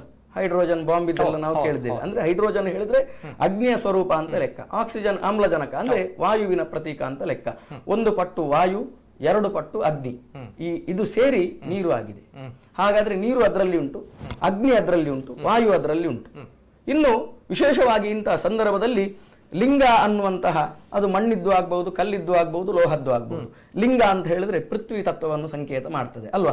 ಅದು ಮಣ್ಣಿಂದ ಆದ್ರಿಂದ, ಕಲ್ಲಿಂದ ಆದ್ರಿಂದ ಅದು ಪೃಥ್ವಿ ತತ್ವವನ್ನು ಸಂಕೇತ ಮಾಡ್ತದೆ. ಅಂತಹ ಆ ಪೃಥ್ವಿ ತತ್ವದಲ್ಲಿರುವಂತಹ ಭಗವಂತನಿಗೆ ನೀರಿನ ಜಲತತ್ವ, ಅಗ್ನಿ ತತ್ವ, ವಾಯು ತತ್ವ ಇರುವಂತಹ ನೀರನ್ನು ಅಭಿಷೇಕ ಮಾಡಬೇಕು. ಅಭಿಷೇಕ ಮಾಡಿದ್ರೆ 4 ತತ್ವ ಅಲ್ಲಿ ಮಿಲನ ಆಯ್ತು. ಇನ್ನು ಆಕಾಶ ತತ್ವ ಹೇಗೆ? ಮಂತ್ರ ಅನ್ನುವ ಮನನಾಥ ತ್ರಾಯತೆ ಇತಿ ಮಂತ್ರ. ಮಂತ್ರ ಬರುವಂತದ್ದು ಕಂಪನದಿಂದ, ಕಂಪನ ಇರುವಂತದ್ದು ಗಾಳಿಯಲ್ಲಿ, ಗಾಳಿ ಇರುವಂತದ್ದು ಅವಕಾಶದಲ್ಲಿ. ಎಲ್ಲಿ ಅವಕಾಶ ಉಂಟು ಅಲ್ಲಿ ಗಾಳಿ ಉಂಟು ಅಂತ ಲೆಕ್ಕ. ಅಂದ್ರೆ ಅವಕಾಶ ಅಂತ ಹೇಳಿದ್ರೆ ಆಕಾಶ ತತ್ವ ಅಂತ ಲೆಕ್ಕ. ಆದ್ರಿಂದ ನಾವು ಹೇಳುವಂತಹ ಮಂತ್ರ ಗಾಳಿಯ ಮುಖಾಂತರ ಬರುವುದರಿಂದ ಅದು ಮಂತ್ರ ವಾಯು ತತ್ವವೂ ಹೌದು, ಆಕಾಶ ತತ್ವವೂ ಹೌದು. ಆದ್ರಿಂದ ಜಲತತ್ವ ಮತ್ತೆ ಅಗ್ನಿ ತತ್ವ, ವಾಯು ತತ್ವ ಇರುವಂತಹ ನೀರನ್ನು ಆಕಾಶ ತತ್ವ ಅನ್ನುವಂತಹ ಮಂತ್ರದಿಂದ ನಾವು ಪಠನ ಮಾಡಿ ಪೃಥ್ವಿ ತತ್ವದ ಸಂಕೇತನಾದಂತಹ ಆ ಮಣ್ಣಿನ ಅಥವಾ ಕಲ್ಲಿನ ಲಿಂಗಕ್ಕೆ ಅಭಿಷೇಕ ಮಾಡಿದಂತಹ ಸಂದರ್ಭದಲ್ಲಿ ನೇರವಾಗಿ ಪ್ರಕೃತಿ ಮಾತೆಯ ಪೂಜೆ ಆದಂತೆ ನಮಗೆ ವ್ಯವಸ್ಥೆ ಆಗ್ತದೆ. ಇದನ್ನೆಲ್ಲ ನಮ್ಮ ಒಂದು ಅದ್ಭುತವಾದ ಕಲ್ಪನೆಯಲ್ಲಿ ಭಗವಂತನಿಗೆ ಇದನ್ನು ಸೇರಿಸುವಂತಹ ವಿಚಾರವನ್ನು ನಮ್ಮ ಋಷಿಮುನಿಗಳೆಲ್ಲ ನಮಗೆ ಚಂದದ ಒಂದು ದಾರಿಯನ್ನು ತೋರಿಸಿಕೊಟ್ಟಿದ್ದಾರೆ. ಇನ್ನು ಮೃತ್ಯುವನ್ನು ಜಯಿಸಿದವ ದೇವ ನಂಜುಂಡೇಶ್ವರ ಮೃತ್ಯುಂಜಯ ಅಂತ ಹೇಳ್ತಾರೆ. ಈಶ್ವರನಿಗೆ 7 ತಲೆ 7 ಮುಖ, ಒಂದೇ ಶರೀರ ಆದ್ರೂ ಕೂಡ 7 ಮುಖ ಅಂತ. ಇನ್ನೊಂದು ಧ್ಯೇಯ ಪಂಚಮುಖೋ ರುದ್ರಃ ಅಂದ್ರೆ 5 ಮುಖ ಅಂತ ಹೇಳ್ತಾರೆ. ಆದ್ರೆ 2 ಮುಖ ಮತ್ತೆ ಸೇರಿದೆ ಅನ್ನುವಂತ ಉಲ್ಲೇಖವೂ ಇದೆ. ಮೃತ್ಯುಂಜಯ ಹೋಮ ಮಾಡಿದಂತಹ ಸಂದರ್ಭದಲ್ಲಿ ವಿಶೇಷವಾಗಿ ನಾಳೆ ಮೃತ್ಯುಂಜಯ ಎಲ್ಲ ಹೋಮ ತುಂಬಾ ಕ್ಷೇತ್ರದಲ್ಲೆಲ್ಲ ಆಗ್ತದೆ. ಅಂದ್ರೆ ಜಗತ್ತಿಗೆ ಬಂದಂತಹ ಮೃತ್ಯುವನ್ನು ಜಯಿಸಿದ ಪರಮಾತ್ಮನಲ್ಲೇ ನಾವು ಜಗತ್ತಿನ ಉದ್ಧಾರದ ಬಗ್ಗೆ ಕೇಳಬೇಕಲ್ಲ. ಆದ್ರಿಂದ ಅಂತಹ ಸಂದರ್ಭದಲ್ಲಿ ಸದ್ಯೋಜಾತ, ವಾಮದೇವ, ಅಘೋರ, ತತ್ಪುರುಷ, ಈಶಾನ, ಈ 5 ಮುಖ. ಇನ್ನು 2 ಮುಖ ಅಂತ ಹೇಳಿದ್ರೆ ತ್ರ್ಯಂಬಕ, ಮೃತ್ಯುಂಜಯ ಅನ್ನುವಂತಹ ಈ 5 ಮುಖ. ಈ 5 ಮುಖ ಉಳ್ಳಂತಹ ಆ ಸದ್ಯೋಜಾತ, ವಾಮದೇವ, ಅಘೋರ, ತತ್ಪುರುಷ, ಈಶಾನ, ತ್ರ್ಯಂಬಕ, ಮೃತ್ಯುಂಜಯ ಅನ್ನುವಂತಹ 7 ಮುಖಗಳನ್ನು ಚಿಂತನೆ ಮಾಡಿಕೊಂಡು ವಿಶೇಷವಾಗಿ 7 ರೀತಿಯಾದಂತಹ ಆಹುತಿಯನ್ನು, ಹವಿರ್ಭಾಗವನ್ನು ಅದಕ್ಕೆ ಕೊಡ್ತಾರೆ. ಅಮೃತ, ವಟ, ತಿಲ, ದೂರ್ವ, ಪಯೋ, ಘೃತ, ಪಾಯಸ ಅನ್ನುವಂತಹ 7 ರೀತಿಯಾದಂತಹ ಆಯುಧ. ಅಮೃತ ಅಂತ ಹೇಳಿದ್ರೆ ವಿಶೇಷವಾಗಿ ಸುಧಾಹುತಿ. ಸುಧಾಹುತಿ ಅಂತ ಹೇಳಿ ಅಮೃತ ಬಳ್ಳಿ ಅಂತ ನಾವು ಏನು ಹೇಳ್ತೇವೆ. ಈಗ ಅಮೃತ ನೋನಿ ಎಲ್ಲ ಬರ್ತದೆ ನೋಡಿ, ಅದರಲ್ಲಿ ಅದು ಅಮೃತ ಅಂತ ಲೆಕ್ಕ. ಅಂದ್ರೆ ಅದು ಔಷಧೀಯ ಗುಣ ಇರುವಂತಹ ಒಂದು ಬಳ್ಳಿ. ಆ ಸದ್ಯೋಜಾತ ನಾಮಕ ರುದ್ರದೇವರಿಗೆ ಅಮೃತ ಬಳ್ಳಿಯನ್ನು ಆಹುತಿ ಕೊಟ್ರೆ ಅಂತಹ ಸಂದರ್ಭದಲ್ಲಿ ರುದ್ರದೇವರಿಗೆ ಪ್ರೀತಿ ಆಗ್ತದೆ. ಇನ್ನು ವಾಮದೇವ ಅನ್ನುವಂತಹ ರುದ್ರದೇವರಿಗೆ ವಟ ಅಂದ್ರೆ ಗೋಳಿ, ನಾವು ಆಲದ ಮರ ಅಂತ ಹೇಳ್ತೇವೆ, ಅದರಿಂದ ಆಹುತಿಯನ್ನು ಕೊಡುವಂತದ್ದು. ಇನ್ನು ಸದ್ಯೋಜಾತ ಅಘೋರ ಅನ್ನುವಂತಹ ನಾಮಕ ರುದ್ರದೇವರಿಗೆ ಅಮೃತವಟ ತಿಲ, ಎಳ್ಳಿನ ಆ ತಿಲ ಅಂತ ಹೇಳಿದ್ರೆ ಕಪ್ಪು ಎಳ್ಳು. ಇದು ಮಹಾವಿಷ್ಣು ದೇವರ ಬೆವರಿನಿಂದ ಉತ್ಪತ್ತಿಯಾದಂತಹ ಸೊತ್ತು. ಇಂತಹ ಎಳ್ಳು ಶನಿಗೂ ಕೂಡ ಪ್ರೀತಿ, ಈಶ್ವರನಿಗೂ ಕೂಡ ಪ್ರೀತಿ. ನಮ್ಗೆ ಕಷ್ಟ ನಷ್ಟಗಳೆಲ್ಲ ಬರುವುದು ಅರಿಷ್ಟಗಳಿಂದ. ಅರಿಷ್ಟ ಅಂತ ಹೇಳಿದ್ರೆ ಪ್ರಾರಬ್ಧ ಅಂತ ಹೇಳ್ತೇವೆ. ಪ್ರಾರಬ್ಧ ಅಂತ ಹೇಳಿದ್ರೆ ಈಗ ಹೆತ್ತವರು ಅಂತ ಹೇಳಿದ್ರೆ ತಂದೆ ಮಾತ್ರ ಅಲ್ಲ, ತಾಯಿ ಮಾತ್ರ ಅಲ್ಲ. ಹೆತ್ತವರು ಅಂತ ಹೇಳಿದ್ರೆ ತಂದೆ ತಾಯಿಯನ್ನು ಒಟ್ಟಿಗೆ ಸೇರಿ ಹೆತ್ತವರು ಅಂತ ಹೇಳಿ ಅಲ್ವಾ, ಪೇರೆಂಟ್ಸ್ ಅಂದ್ರೆ ತಂದೆ ಮತ್ತು ತಾಯಿ. ಅದೇ ರೀತಿಯಾಗಿ ಪ್ರಾರಬ್ಧ ಅಂತ ಹೇಳಿದ್ರೆ ಪಾಪ ಮತ್ತು ಪುಣ್ಯದ ಮಿಶ್ರಣವನ್ನು ಅಲಾಯ್ ಒಟ್ಟಿಗೆ ಅದನ್ನು ಪ್ರಾರಬ್ಧ ಅಂತ ಹೇಳ್ತೇವೆ. ಈ ಪ್ರಾರಬ್ಧದ ಇನ್ನೊಂದು ಹೆಸರು ಅರಿಷ್ಟ. ನಮ್ಮ ಜೀವನಕ್ಕೆ ಏನೊಂದು ಸಂಕಷ್ಟ ಬಂದರೂ ಕೂಡ ನಮ್ಮ ಪ್ರಾರಬ್ಧ ಕರ್ಮದಿಂದ ಬರುವಂತದ್ದು. ಹಾಗಾದ್ರೆ ಈ ಅರಿಷ್ಟ ಪರಿಹಾರ ಆಗ್ಬೇಕಾದ್ರೆ ತಿಲಾದ ಅರಿಷ್ಟ ಶಾಂತಿ, ಕಪ್ಪು ಎಳ್ಳನ್ನು ಭಗವಂತನಿಗೆ ಅರ್ಪಣೆ ಮಾಡಿದರೆ, ಹವಿಸ್ಸನ್ನು, ಹವಿರ್ಭಾಗವನ್ನು ಕೊಟ್ಟರೆ ಈ ಪಾಪಕರ್ಮಗಳೆಲ್ಲ ಪರಿಹಾರ ಆಗ್ತದೆ. ಪಾಪಕರ್ಮ ಪರಿಹಾರ ಆದ್ರೆ ಈಗ ಕತ್ತಲೆ ಕೋಣೆಗೆ ಬೆಳಕನ್ನು ಕೊಂಡೋಗುವಂತಹ ಸಂದರ್ಭದಲ್ಲಿ ಕತ್ತಲೆ ಹತ್ರ ನೀನು ಹೋಗ್ಬೇಕು ಅಂತ ಇನ್ವಿಟೇಷನ್ ಕೊಡ್ಲಿಕ್ಕಿಲ್ಲ. ಬೆಳಕು ಹೋದ ಕೂಡಲೇ ಕತ್ತಲೆ ಮಾಯ ಆಗುವಂತದ್ದೇ. ಸೂರ್ಯೋದಯ ಆದ ಕೂಡಲೇ ಕತ್ತಲೆ ಮಾಯ ಆಗ್ಲೇಬೇಕು. ಇದು ಪ್ರಕೃತಿ ನಿಯಮ. ಇದನ್ನು ಯಾರಿಂದಲೂ ಬದಲಾವಣೆ ಮಾಡಲಿಕ್ಕೆ ಸಾಧ್ಯ ಇಲ್ಲ. ಆದ್ರಿಂದ ಪಾಪಕರ್ಮ ಕಡಿಮೆ ಆದ್ರೆ ಪುಣ್ಯ ಜಾಸ್ತಿ ಆಗ್ಲಿಕ್ಕೆ ಹೇಳಬೇಕು ಅಂತಿಲ್ಲ. ಅಥವಾ ಪುಣ್ಯವನ್ನು ಸಂಪಾದನೆ ಮಾಡಬೇಕಾದ್ರೆ ಪ್ರದಕ್ಷಿಣೆ, ರುದ್ರಾಭಿಷೇಕ ಎಲ್ಲ ಮಾಡಿದಂತಹ ಸಂದರ್ಭದಲ್ಲಿ, ರುದ್ರಾಭಿಷೇಕ, ಮೃತ್ಯುಂಜಯ ಹೋಮ ಎಲ್ಲ ಮಾಡಿದಂತಹ ಸಂದರ್ಭದಲ್ಲಿ ತನ್ನಷ್ಟಕ್ಕೆ ಪುಣ್ಯ ವೃದ್ಧಿಂಚ ಸಾಧಯೇತ್, ಪುಣ್ಯ ಜಾಸ್ತಿ ಆಗ್ತಾ ಹೋಗ್ತದೆ. ಪುಣ್ಯ ಜಾಸ್ತಿ ಆದಂತಹ ಸಂದರ್ಭದಲ್ಲಿ ಪಾಪಕರ್ಮದ ಹತ್ರ ನೀನು ಕಡಿಮೆ ಆಗುವಂತ ಹೇಳಲಿಕ್ಕಿಲ್ಲ. ಪುಣ್ಯ ಜಾಸ್ತಿ ಆದ ಕೂಡಲೇ ಪಾಪಕರ್ಮ ಕಡಿಮೆ ಆಗ್ಲೇಬೇಕು. ಆದ್ರಿಂದ ಎಳ್ಳನ್ನು ಹೋಮಿಸಿದಂತಹ ಸಂದರ್ಭದಲ್ಲಿ ತಿಲಾದ ಅರಿಷ್ಟ ಶಾಂತಿ, ಎಲ್ಲ ಪಾಪಕರ್ಮಗಳು ಪರಿಹಾರ ಆಗ್ತದೆ. ಇನ್ನು ಅಮೃತವಟ ತಿಲ ದೂರ್ವ, ಗರಿಕೆ. ಗರಿಕೆ ಅನ್ನುವಂಥದ್ದು ಕೂಡ ರುದ್ರದೇವರಿಗೆ, ಗಣಪತಿ ದೇವರಿಗೆಲ್ಲ ಅತ್ಯಂತ ಪ್ರೀತಿ ಅಂತ ಲೆಕ್ಕ. ಯಾವುದೇ ಗಿಡವನ್ನು ನೆಡ್ಲಿಕ್ಕುಂಟು. ತುಳಸಿಯನ್ನು ಕೂಡ ನೆಡ್ಲಿಕ್ಕುಂಟು. ಭೂಮಿ ಉತ್ಪತ್ತಿ ಆದಾಗ ಸುರುವಿಗೆ ಆದಂತಹ 2 ಸಸ್ಯ ಅಂತ ಹೇಳಿದ್ರೆ ಮೊದಲಿಗೆ ತುಳಸಿ, ಎರಡನೇದು ಗರಿಕೆ. ಆದ್ರೆ ತುಳಸಿಯನ್ನು ನೆಡ್ಲಿಕ್ಕುಂಟು, ಗರಿಕೆಯನ್ನು ನೆಡುವ ಕ್ರಮ ಉಂಟು ಇಲ್ಲ. ಗರಿಕೆ ಪ್ರಕೃತಿಯಲ್ಲಿ ಆಗ್ತಾ ಹೋಗ್ತದೆ. ಅಂದ್ರೆ ಹೇರಳವಾಗಿ ಆಗುವಂತ ಒಂದೇ ಒಂದು ಸಸ್ಯ ಯಾವುದು ಅಂತ ಹೇಳಿದ್ರೆ ಗರಿಕೆ. ಬೇಕಾದ್ರೆ ನೀವು ಅಡಿಕೆ ಅಡ್ಡ ಇಡಿ, ಆ ಅಡ್ಡಕ್ಕೆ ಪುನಃ ಮೇಲೆ ಹೋಗಿ ಪುನಃ ಬೆಳೆದು ಭೂಮಿಗೆ ತಾಗಿ ವೃದ್ಧಿ ಆಗ್ತಾ ಹೋಗ್ತದೆ. ಹಾಗಾದ್ರೆ ದೂರ್ವ ಆಯುಷ್ಯ ವರ್ಧಿನಿ, ದೂರ್ವದಿಂದ ವೃದ್ಧಿ ಆಗ್ತದೆ. ಏನು ವೃದ್ಧಿ ಆಗ್ತದೆ? ಆಯುಷ್ಯ. ಆಯುಷ್ಯದ ಕಾರಕ ಯಾರು? ಈಶ್ವರ. ಈಶ್ವರನಿಗೆ ಗರಿಕೆಯನ್ನು ಹಾಕಿದಂತಹ ಸಂದರ್ಭದಲ್ಲಿ ಆಯುಷ್ಯವನ್ನು ವೃದ್ಧಿ ಮಾಡ್ತಾರೆ. ಹೇಗೆ ನೀವು ಈಗ ಮಾರ್ಕಾಂಡೇಯನ ಕಥೆಯಲ್ಲಿ ಆ ಮಾರ್ಕಾಂಡೇಯನಿಗೆ ಸಪ್ತಕಲ್ಪಾಂತ ಜೀವನ 8 ವರ್ಷ ಇರುವಂತಹ ಆಯುಷ್ಯ ಇರುವಂತಹ ಮೃಕಂಡುವಿನ ಮಗನಾದಂತಹ ಮಾರ್ಕಾಂಡೇಯನಿಗೆ ಸಪ್ತಕಲ್ಪಾಂತ ಜೀವನ 7 ಕಲ್ಪದ ಜೀವನವನ್ನು ಹೇಗೆ ಭಗವಂತ ಚಿರಂಜೀವಿತ್ವ ಪಟ್ಟ ಕೊಟ್ನೋ, ಯಾವುದರಿಂದ? ಆಯುಷ್ಯಕಾರಕನಾದ್ರಿಂದ ಈಶ್ವರನಿಗೆ ಆ ಅಧಿಕಾರ ಉಂಟು. ಈ ದೂರವನ್ನು ಹಾಕಿದಂತಹ ಸಂದರ್ಭದಲ್ಲಿ ಆಯುಷ್ಯ ವೃದ್ಧಿ ಆಗ್ತದೆ. ಪಯೋ ಅಂತ ಹೇಳಿದ್ರೆ ಹಾಲು ಸಮೃದ್ಧಿಯ ಸಂಕೇತ ಅಂತ ಲೆಕ್ಕ. ಅಂತ ಈಶ್ವರನಿಗೆ ಹಾಲನ್ನು ಹಾಕಿದಂತಹ ಸಂದರ್ಭದಲ್ಲಿ ಸಮೃದ್ಧಿ ಆಗ್ತದೆ. ಘೃತ ಅಂತ ಹೇಳಿದ್ರೆ ತುಪ್ಪ ಶ್ರೀಮಂತಿಕೆಯ ರಿಚ್ನೆಸ್ಸಿನ ಒಂದು ಸಂಕೇತ. ಹಾಗಾದ್ರೆ ಶ್ರೀಮಂತಿಕೆ ಯಾವುದರಲ್ಲಿ ಬರ್ತದೆ? ಹಣದಲ್ಲಿ ಮಾತ್ರ ಅಲ್ಲ. ಮನೋನಿಯಾಮಕರಾದಂತಹ ರುದ್ರದೇವರಿಗೆ ತುಪ್ಪವನ್ನು ಹಾಕಿದ್ರೆ ಮನಸ್ಸಿನ ಶ್ರೀಮಂತಿಗೆ ಬರ್ತದೆ. ಮನಸ್ಸಿನ ಶ್ರೀಮಂತಿಗೆ ಏನು ಅಂತ ಎಲ್ಲರಿಗೆ ಗೊತ್ತಿರುವಂತಹ ವಿಷಯ. ಇನ್ನು ಪಾಯಸ ಅಂದ್ರೆ ಅನ್ನ, ಸಕ್ಕರೆ, ಕ್ಷೀರ, ಈ ಹಾಲನ್ನು ಮಿಶ್ರಣ ಮಾಡಿದಂತಹ ಪಾಯಸವನ್ನು ಹೋಮಿಸಿದ್ರೆ ಯಾವುದೇ ಒಂದು ಊಟದಲ್ಲಿ ನೋಡಿ ಪಾಯಸ ಇಲ್ಲದ ಊಟ ಇಲ್ಲ. ಹಾಗಾದ್ರೆ ಊಟಕ್ಕೆ ಪರಿಪೂರ್ಣತೆ ಬರುವುದು ಪಾಯಸದಿಂದ. ಆದ್ರಿಂದ ಆ ಹೋಮದ ಅಂತ್ಯಭಾಗದಲ್ಲಿ ಮೃತ್ಯುಂಜಯ ರುದ್ರದೇವರಿಗೆ ಪಾಯಸವನ್ನು ಹಾಕಿದಂತಹ ಸಂದರ್ಭದಲ್ಲಿ ಭಗವಂತನಿಗೆ ಅತ್ಯಂತ ಸಂತೋಷ ಆಗ್ತದೆ. ಉಂಡಂತಹ ಭಗವಂತ ನಮಗೆ ಹೇಗೆ ಊಟ ಮಾಡಿದಂತಹ ಸಂದರ್ಭದಲ್ಲಿ ಮನಸ್ಸಿಗೆ ಶರೀರಕ್ಕೆಲ್ಲ ಆನಂದ ಉಲ್ಲಾಸ ಸಂತೋಷ ಆಗ್ತದೆಯೋ ಅದೇ ರೀತಿಯಾಗಿ ಈ ಈಶ್ವರನಿಗೆ ಆ ಪೂರ್ಣಾಹುತಿ ಮಾಡಿದಂತಹ ಸಂದರ್ಭದಲ್ಲಿ ಪರಮಾತ್ಮ ಅತ್ಯಂತ ಸಂತುಷ್ಟಿಯಲ್ಲಿರ್ತಾನೆ. ಆದ್ರಿಂದ ಆ ಸಂತುಷ್ಟಿಯಾದಂತಹ ಭಗವಂತ ನಾನು ಆಗ ಹೇಳಿದ ಹಾಗೆ ಸದ್ಯೋಜಾತ, ವಾಮದೇವ, ಅಘೋರ, ತತ್ಪುರುಷ, ಈಶಾನ, ತ್ರ್ಯಂಬಕ, ಮೃತ್ಯುಂಜಯ ಅನ್ನುವಂತಹ 7 ಸ್ವರೂಪಿಯಾದಂತಹ ರುದ್ರದೇವರಿಗೆ ಅಮೃತ, ವಟ, ತಿಲ, ದೂರ್ವ, ಪಯೋ, ಘೃತ, ಪಾಯಸ ಅನ್ನುವಂತಹ ಸಪ್ತದ್ರವ್ಯವನ್ನು ಕೊಟ್ಟಂತಹ ಸಂದರ್ಭದಲ್ಲಿ ಫಲ ಏನು ಕೊಡ್ತಾನೆ? 7 ರೀತಿಯಲ್ಲಿ ಮೃತ್ಯುಕಂಟಕ ಬರಲಿಕ್ಕೆ ಅವಕಾಶ ಉಂಟು. ಅಪಮೃತ್ಯು, ವ್ಯಾಲ ಮೃತ್ಯು, ದುಷ್ಟ ಮೃತ್ಯು, ಕ್ಷುದ್ರ ಮೃತ್ಯು, ಕಾಲ ಮೃತ್ಯು, ಘೋರ ಮೃತ್ಯು, ಸರ್ವ ಮೃತ್ಯು ಅನ್ನುವಂತಹ ಸಂದರ್ಭದಲ್ಲಿ 7 ರೀತಿಯಲ್ಲಿ ಮೃತ್ಯು ಬರುವುದು, ಬೇರೆ ಮೃತ್ಯು ಬರುವುದಿಲ್ಲ. ಅಪಮೃತ್ಯು ಅಂತ ಹೇಳಿದ್ರೆ ತಿಳಿಯದ ರೀತಿಯಲ್ಲಿ ಬರುವಂತಹ ಮೃತ್ಯು. ವ್ಯಾಳ ಮೃತ್ಯು ಅಂತ ಹೇಳಿದ್ರೆ ವಿಷಜಂತು, ಸರ್ಪದಿಂದ, ವಿಷಜಂತುಗಳು ಯಾವುದೇ ಆಗಲಿ ಅದರ ಕಚ್ಚುವಿಕೆಯಿಂದ ಆಗುವಂತಹ ಮೃತ್ಯು. ಅಪಮೃತ್ಯು ದುಷ್ಟ ಮೃತ್ಯು, ದುರ್ಜನರ ಸಂಘದಿಂದ ಬರುವಂತಹ ಮೃತ್ಯು. ಕಾಲ ಮೃತ್ಯು, ಕಾಲದ ಮಿಂಚು ಹೊಡೆಯುವುದು, ತೆಂಗಿನ ಮರ ಬೀಳುವುದು, ಅಥವಾ ಬಿರುಗಾಳಿ, ಸುಂಟರ ಗಾಳಿ, ಫ್ಲಡ್, ಇಂಥದ್ದೆಲ್ಲ ಕಾಲದ ಪ್ರಕೃತಿಯಿಂದ ಬರುವಂತಹ ಮೃತ್ಯು. ಅಪಮೃತ್ಯು, ವ್ಯಾಲ ಮೃತ್ಯು, ದುಷ್ಟ ಮೃತ್ಯು, ಕ್ಷುದ್ರ ಮೃತ್ಯು. ಇನ್ನು ಬೇರೆ ಬೇರೆ ವಾಮಾಚಾರಗಳಿಂದ, ಕ್ಷುದ್ರ ದೇವತೆಗಳಿಂದ ಬರುವಂತಹ ಮೃತ್ಯು. ವ್ಯಾಳ ಮೃತ್ಯು, ದುಷ್ಟ ಮೃತ್ಯು, ಕ್ಷುದ್ರ ಮೃತ್ಯು, ಕಾಲ ಮೃತ್ಯು, ಘೋರ ಮೃತ್ಯು. ಇನ್ನು ವಾಹನ ಅಪಘಾತಗಳಲ್ಲೆಲ್ಲ ನಾವು ಕಣ್ಣಿಗೆ ನೋಡ್ಲಿಕ್ಕೆ ಘೋರ ಭಯಂಕರವಾದಂತಹ ಅಪಘಾತಗಳನ್ನು ನಾವೆಲ್ಲ ನೋಡಿದ್ದೇವೆ. ಅಂತ ಬರುವಂತಹ ಮೃತ್ಯು ಇದ್ರೂ ಕೂಡ ಇನ್ನು ಸರ್ವ ಮೃತ್ಯು, ಬೇರೆ ಯಾವುದೇ ರೀತಿಯಲ್ಲಿ ಬರುವಂತಹ ಮೃತ್ಯು ಕಂಟಕ ಇದ್ರೂ ಕೂಡ ಈ ಮೃತ್ಯುಂಜಯನನ್ನು ಶಿವರಾತ್ರಿಯ ದಿವಸ ಆರಾಧನೆ ಮಾಡಿದ್ದು ಅಂತಾದ್ರೆ ಆ ಎಲ್ಲ ಮೃತ್ಯುಗಳೆಲ್ಲ ಪರಿಹಾರ ಆಗಿ ಭಗವಂತ ಮೃತ್ಯುಂಜಯ ಹೇಗೆ ಆದ್ನೋ ನಮ್ಮ ಪಾಲಿಗೂ ಕೂಡ ವೈಯಕ್ತಿಕ ಜೀವನಕ್ಕೂ ಕೂಡ ಆ ಶಿವ ಮೃತ್ಯುಂಜಯ ಆಗ್ಲಿಕ್ಕೆ ಅವಕಾಶ ಉಂಟು ಅಂತ ಶಿವರಾತ್ರಿ ಒಂದು ವಿಶೇಷವಾದಂತಹ ಸಂದರ್ಭ. ಇನ್ನು ಪ್ರದಕ್ಷಿಣೆಯ ವಿಷಯದಲ್ಲಿ ನೀವು ಹೇಳಿದ್ದೀರಿ, ಭಗವಂತನಿಗೆ 360 ಮಾತಾಡ್ತೇನೆ. ಅದ್ಭುತವಾಗಿರುವಂತಹ ಮಾಹಿತಿಯನ್ನ ಕೊಟ್ರಿ ಮೃತ್ಯುಂಜಯ ಹೋಮದ ಬಗ್ಗೆ, ಸಂಕ್ಷಿಪ್ತವಾಗಿರುವಂತಹ ವಿವರಣೆಯನ್ನ ಮಾಹಿತಿಯನ್ನ ತಾವು ಕೊಟ್ರಿ. ಅನೇಕ ಜನರು ನೋಡ್ತಾ ಇದ್ದಾರೆ. ಅದೇ ರೀತಿ ಒಂದು ಕರೆಯನ್ನು ನಾನು ಸ್ವೀಕಾರ ಮಾಡ್ತೇನೆ. ಕರೆಗಳು ಬರ್ತಾರೆ, ಒಂದು ಕರೆಯನ್ನು ನಾನು ಸ್ವೀಕಾರ ಮಾಡ್ತೇನೆ ಈಗ ಸದ್ಯಕ್ಕೆ. ಹಲೋ ಸರ್, ನಮಸ್ತೆ. ಸರ್ ನಮಸ್ತೆ, ಧ್ವನಿ ಕೇಳ್ತಾ ಇದೆಯಾ ಸರ್? ಸರ್ ತಮ್ಮ ಟಿವಿ ವಾಲ್ಯೂಮ್ ದಯಮಾಡಿ ಮ್ಯೂಟ್ ಮಾಡ್ಬೇಕು ಸರ್, ಮೊದಲನೇದಾಗಿ ಸರ್. ಓಕೆ ಸರ್, ನಮಸ್ತೆ. ಎಲ್ಲಿಂದ ಕರೆ ಮಾಡ್ತಾ ಇದ್ದೀರಾ ಸರ್? ತಮ್ಮ ಹೆಸರು?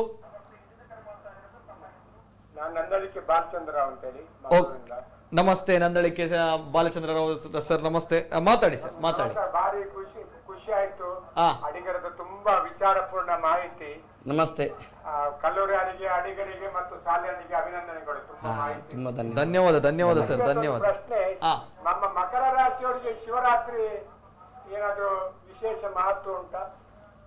ಅದು ಜ್ಯೋತಿಷ ಶಾಸ್ತ್ರ. ಮಕರ ರಾಶಿಯವರಿಗೆ ಶಿವರಾತ್ರಿಯ ಒಂದು ಪುಣ್ಯ ದಿವಸದಿಂದ ಏನಾದ್ರು ಅಲ್ಲ ನೋಡಿ ಕಾರ್ಯಕ್ರಮ ಮಾಡಿದ್ರೆ ಯಾವ ಕಾರ್ಯಕ್ರಮ ಮಾಡುವುದು ಅಡಿಗರೆ? ಬಾಲಣ್ಣ ನಮಸ್ತೆ. ನಾವು ಶಿವರಾತ್ರಿಯ ದಿವಸ ಒಂದು ರಾಶಿ ಇಂತಹ ಅಲ್ಲ, 12 ರಾಶಿಯವರಿಗೂ ಅದರಲ್ಲಿ ಆರಾಧನೆ ಮಾಡಿದ್ರೆ ಅದರಲ್ಲಿ ಫಲ ಇದ್ದೇ ಇದೆ. ಸಕಲ ಗ್ರಹ ಬಲ ನೀನೆ ಸರಸಿಜಾಕ್ಷ ಅನ್ನುವಂತಹ ವಿಚಾರದಲ್ಲಿ. ಆದ್ರಿಂದ ಕೆಲವೆಲ್ಲ ಆಚರಣೆಗಳನ್ನು ನಾವು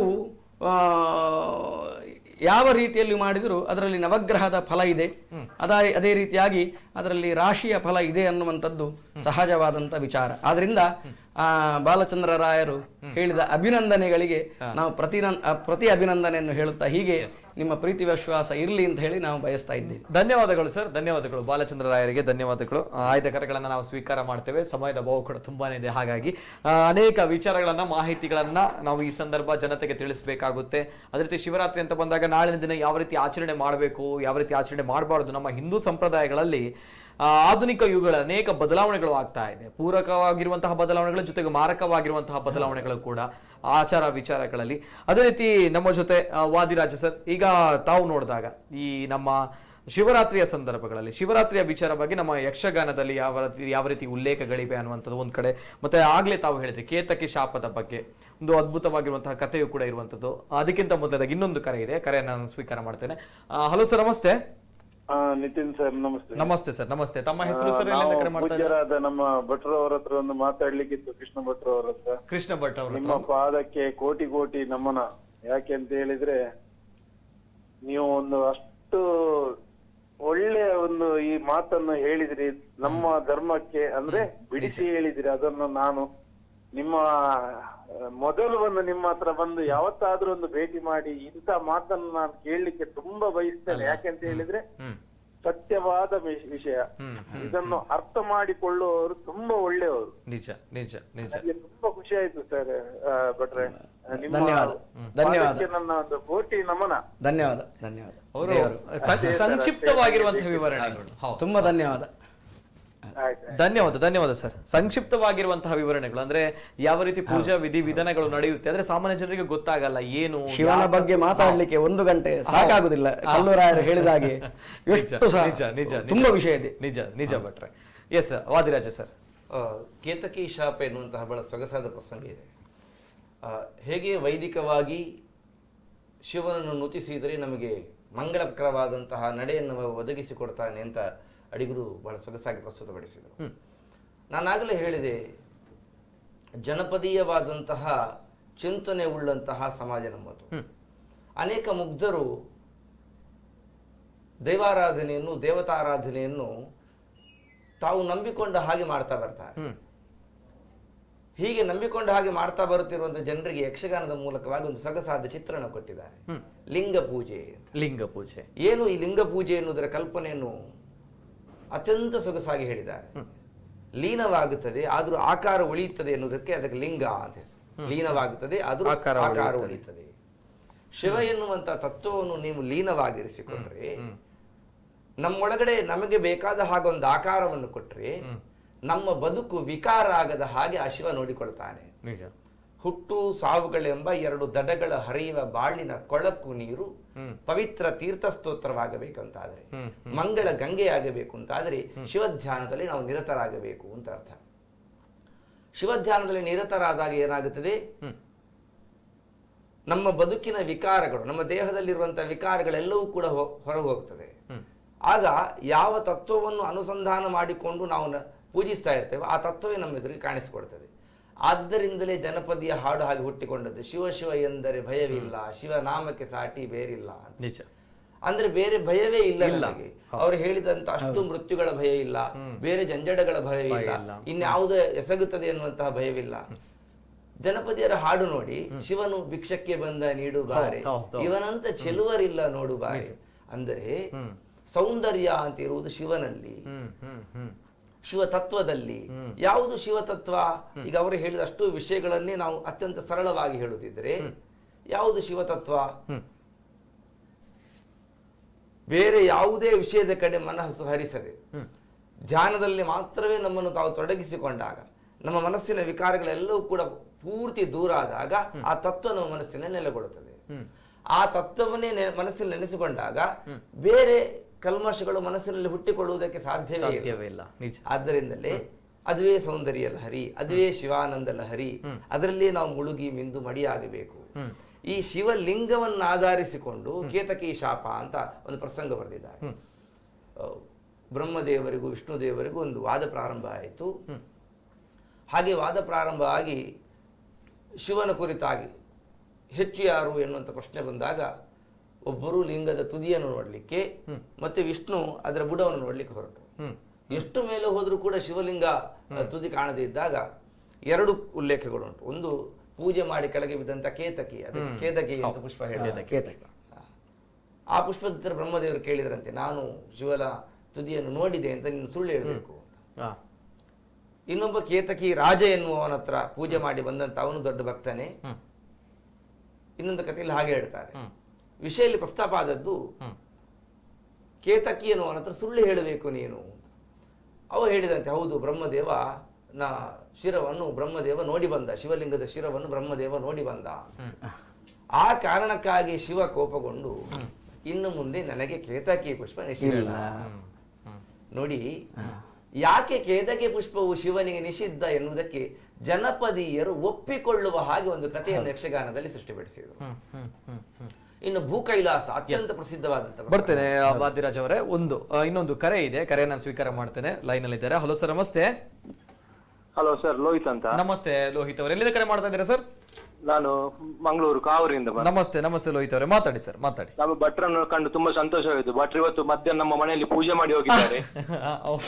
ಹೌದು, ಸದಾನಂದರು ಅಂತ. ಲೋಹಿತ್ ಬಾತಿಯವ್ರು ನಮಸ್ತೆ ನಮಸ್ತೆ. ಬಾರಿ ಖುಷಿ ಭಟ್ರಿ ಅಂತ ವೀರೇಂದ್ರ ಹತ್ರ ನಮ್ಮ ಕುಡ್ಲದ ಜಲಕ್ಕೂ ಮಸ್ತ್ ಶಿವರಾತ್ರಿ ಬಗ್ಗೆ ಪುರ ಒಳ್ಳೆ ಧರ್ಮಿಷ್ಠರ ಅವರು. ಇವತ್ತು ಅವರ ಒಂದು ಮನೆಯಲ್ಲಿ ಸತ್ಯನಾರಾಯಣ ಪೂಜೆ ಎಲ್ಲ ಇತ್ತು. ತುಂಬಾ ಒಳ್ಳೆ ಸದಾನಂದರು ಅಂತ ಹೇಳಿ ನಾವೆಲ್ಲ ಒಂದು 4 ಕಡೆಗೆ ವಾಸ್ತು ಎಲ್ಲ ನೋಡ್ಲಿಕ್ಕೆ ಹೋಗ್ತೇವೆ. ನಾವು ಹೋದಂತ ಮನೆ ಉದ್ಧಾರ ಆಗ್ಲಿ ಅನ್ನುವಂಥದ್ದೇ ನಮ್ಮ ಏಕೈಕ ಚಿಂತನೆ. ಆದ್ರಿಂದ ಅಲ್ಲಿ ಏನಾದ್ರೂ ಲೋಪದೋಷಗಳು ಇದ್ರೆ ನೇರವಾಗಿ ಹೇಳುವಂತಹ ವಿಷಯ. ಹಾಗೆ ಅಂತ ಹೇಳಿ ಜಗತ್ತನ್ನು ಸರಿ ಮಾಡುವಂತ ಯೋಗ್ಯತೆ ನಂಗಿಲ್ಲ. ಆದ್ರೆ ನಮ್ಮ ಸಮುದ್ರದಲ್ಲಿ ತುಂಬಾ ನೀರುಂಟು. ನಾವು ಎಷ್ಟು ದೊಡ್ಡ ಪಾತ್ರ ಕೊಂಡೋಗ್ತೇವೆ ಅಷ್ಟು ನೀರು ತರಬಹುದು. ಲೋಟ ಕೊಂಡೋದ್ರೆ ಲೋಟದಲ್ಲಿ ತರಬಹುದು, ಬಿಂದಿಗೆ ಕೊಂಡೋದ್ರೆ ಬಿಂದಿಗೆಯಲ್ಲಿ ತರಬಹುದು. ಹಾಗೆ ನಮಗೆ ಪರಮಾತ್ಮ ಕೊಟ್ಟಂತಹ ಏನೊಂದು ಜ್ಞಾನ ಉಂಟು ಅದನ್ನು ಲೋಕಕ್ಕೆ ಹಂಚಿ ನಮ್ಮಿಂದ ಏನಾದ್ರೂ ಯಾವುದಾದ್ರೂ ಮನೆಗೆ ಉಪಕಾರ ಆಯ್ತು ಅಂತಾದ್ರೆ, ಈಗ ಅವರಿಗೆ ಗೊತ್ತಿಲ್ಲ ಅಂತ ನಾವು ಹೇಳುವಂತದ್ದಲ್ಲ, ಅಥವಾ ನಮಗೆ ಗೊತ್ತುಂಟು ಅಂತ ಹೇಳುವಂತದ್ದಲ್ಲ. ಕೆಲವೆಲ್ಲ ಲೋಪದೋಷಗಳು ಇದ್ದಂತಹ ಸಂದರ್ಭದಲ್ಲಿ ಅದನ್ನು ಸರಿಪಡಿಸಲಿಕ್ಕೆ ನಾವು ಪ್ರಾಮಾಣಿಕ ಪ್ರಯತ್ನ ಮಾಡ್ತೇವೆ. ಆದ್ರಿಂದ ನಮ್ಮ ಮಾತಿನ ಮೇಲೆ ಗೌರವ ಇಟ್ಟು ಭಟ್ರ ಪಂಡಿನ ದೇವರ ಪಂಡಿಲಕ ಅಂತ ಅನ್ನುವಂತ ಭಾವನೆ ಇರುವಂತವರು ಈ ಲೋಹಿತ್ ಮನೆಯವರು. ಆದ್ರಿಂದ ಅವರಿಗೆ ದೇವರು ಶ್ರೇಯಸ್ಸಾಗ್ಲಿ ಅಂತ ಮಧ್ಯಾಹ್ನ ಸಹ ನಾನು ಪ್ರಾರ್ಥನೆ ಮಾಡಿದ್ದೇನೆ. ಅವರು ಕರೆ ಮಾಡಿದ್ದಕ್ಕೆ ತುಂಬಾ ಸಂತೋಷ ಆಯ್ತು. ಧನ್ಯವಾದ ಲೋಹಿತ್ ಅವರೇ. ಧರ್ಮ ರಕ್ಷಣೆ ಕಾರ್ಯದಲ್ಲಿ ಕೂಡ ಕೈ ಜೋಡಿಸಿದ್ದೀರಾ. ಒಳ್ಳೆಯ ವಿಚಾರ. ನಮ್ಮ ಸಂಪ್ರದಾಯ ಸಂಸ್ಕೃತಿ ಆಚಾರ ವಿಚಾರಗಳು ಉಳಿಬೇಕು ಬೆಳಿಬೇಕು ಅನ್ನೋ ದೃಷ್ಟಿಯಲ್ಲಿ ನಾವು ಮಾಡ್ತಾ ಇರುವಂತ ಸಣ್ಣ ಪ್ರಯತ್ನ. ಹಾಗಾಗಿ ಧನ್ಯವಾದ sir. S Vadiraja sir, Bhookailasa ಅಂತ ಒಂದು ಪ್ರಸಂಗ ಇದೆ.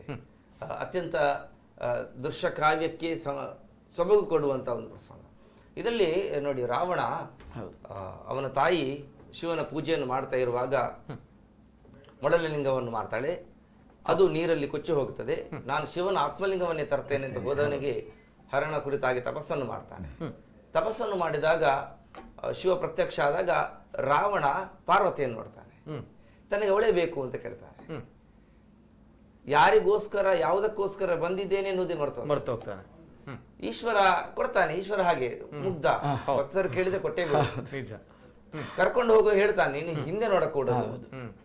ಹೋಗ್ತಾ ಇರುವಾಗ ನಾರದರು ಹೇಳ್ತಾರೆ, ನಾನು ಅದನ್ನು ಅತ್ಯಂತ ಸಂಕ್ಷಿಪ್ತವಾಗಿ ಹೇಳ್ತಾ ಇದ್ದೇನೆ. ನಾರದರು ಹೇಳ್ತಾರೆ, ಶಿವ ನಿನಗೆ ಮೋಸ ಮಾಡಿದ್ದೇನೆ, ನೋಡು ಹಿಂದೆ ಪಾರ್ವತಿ ಇಲ್ಲ. ರಾವಣ ಹಿಂದೆ ನೋಡುವಾಗ ಭದ್ರಕಾಳಿಯಾಗಿ ಕಾಣಿಸ್ತಾರೆ. ಭದ್ರಕಾಳಿ ಎನ್ನುವಂತಹ ಒಂದು ಚಿತ್ರಣವನ್ನೇ ಕೊಟ್ಟರು ಜನ. ಹೆದರಿ ಓಡಿ ಹೋಗ್ತಾನೆ ರಾವಣ.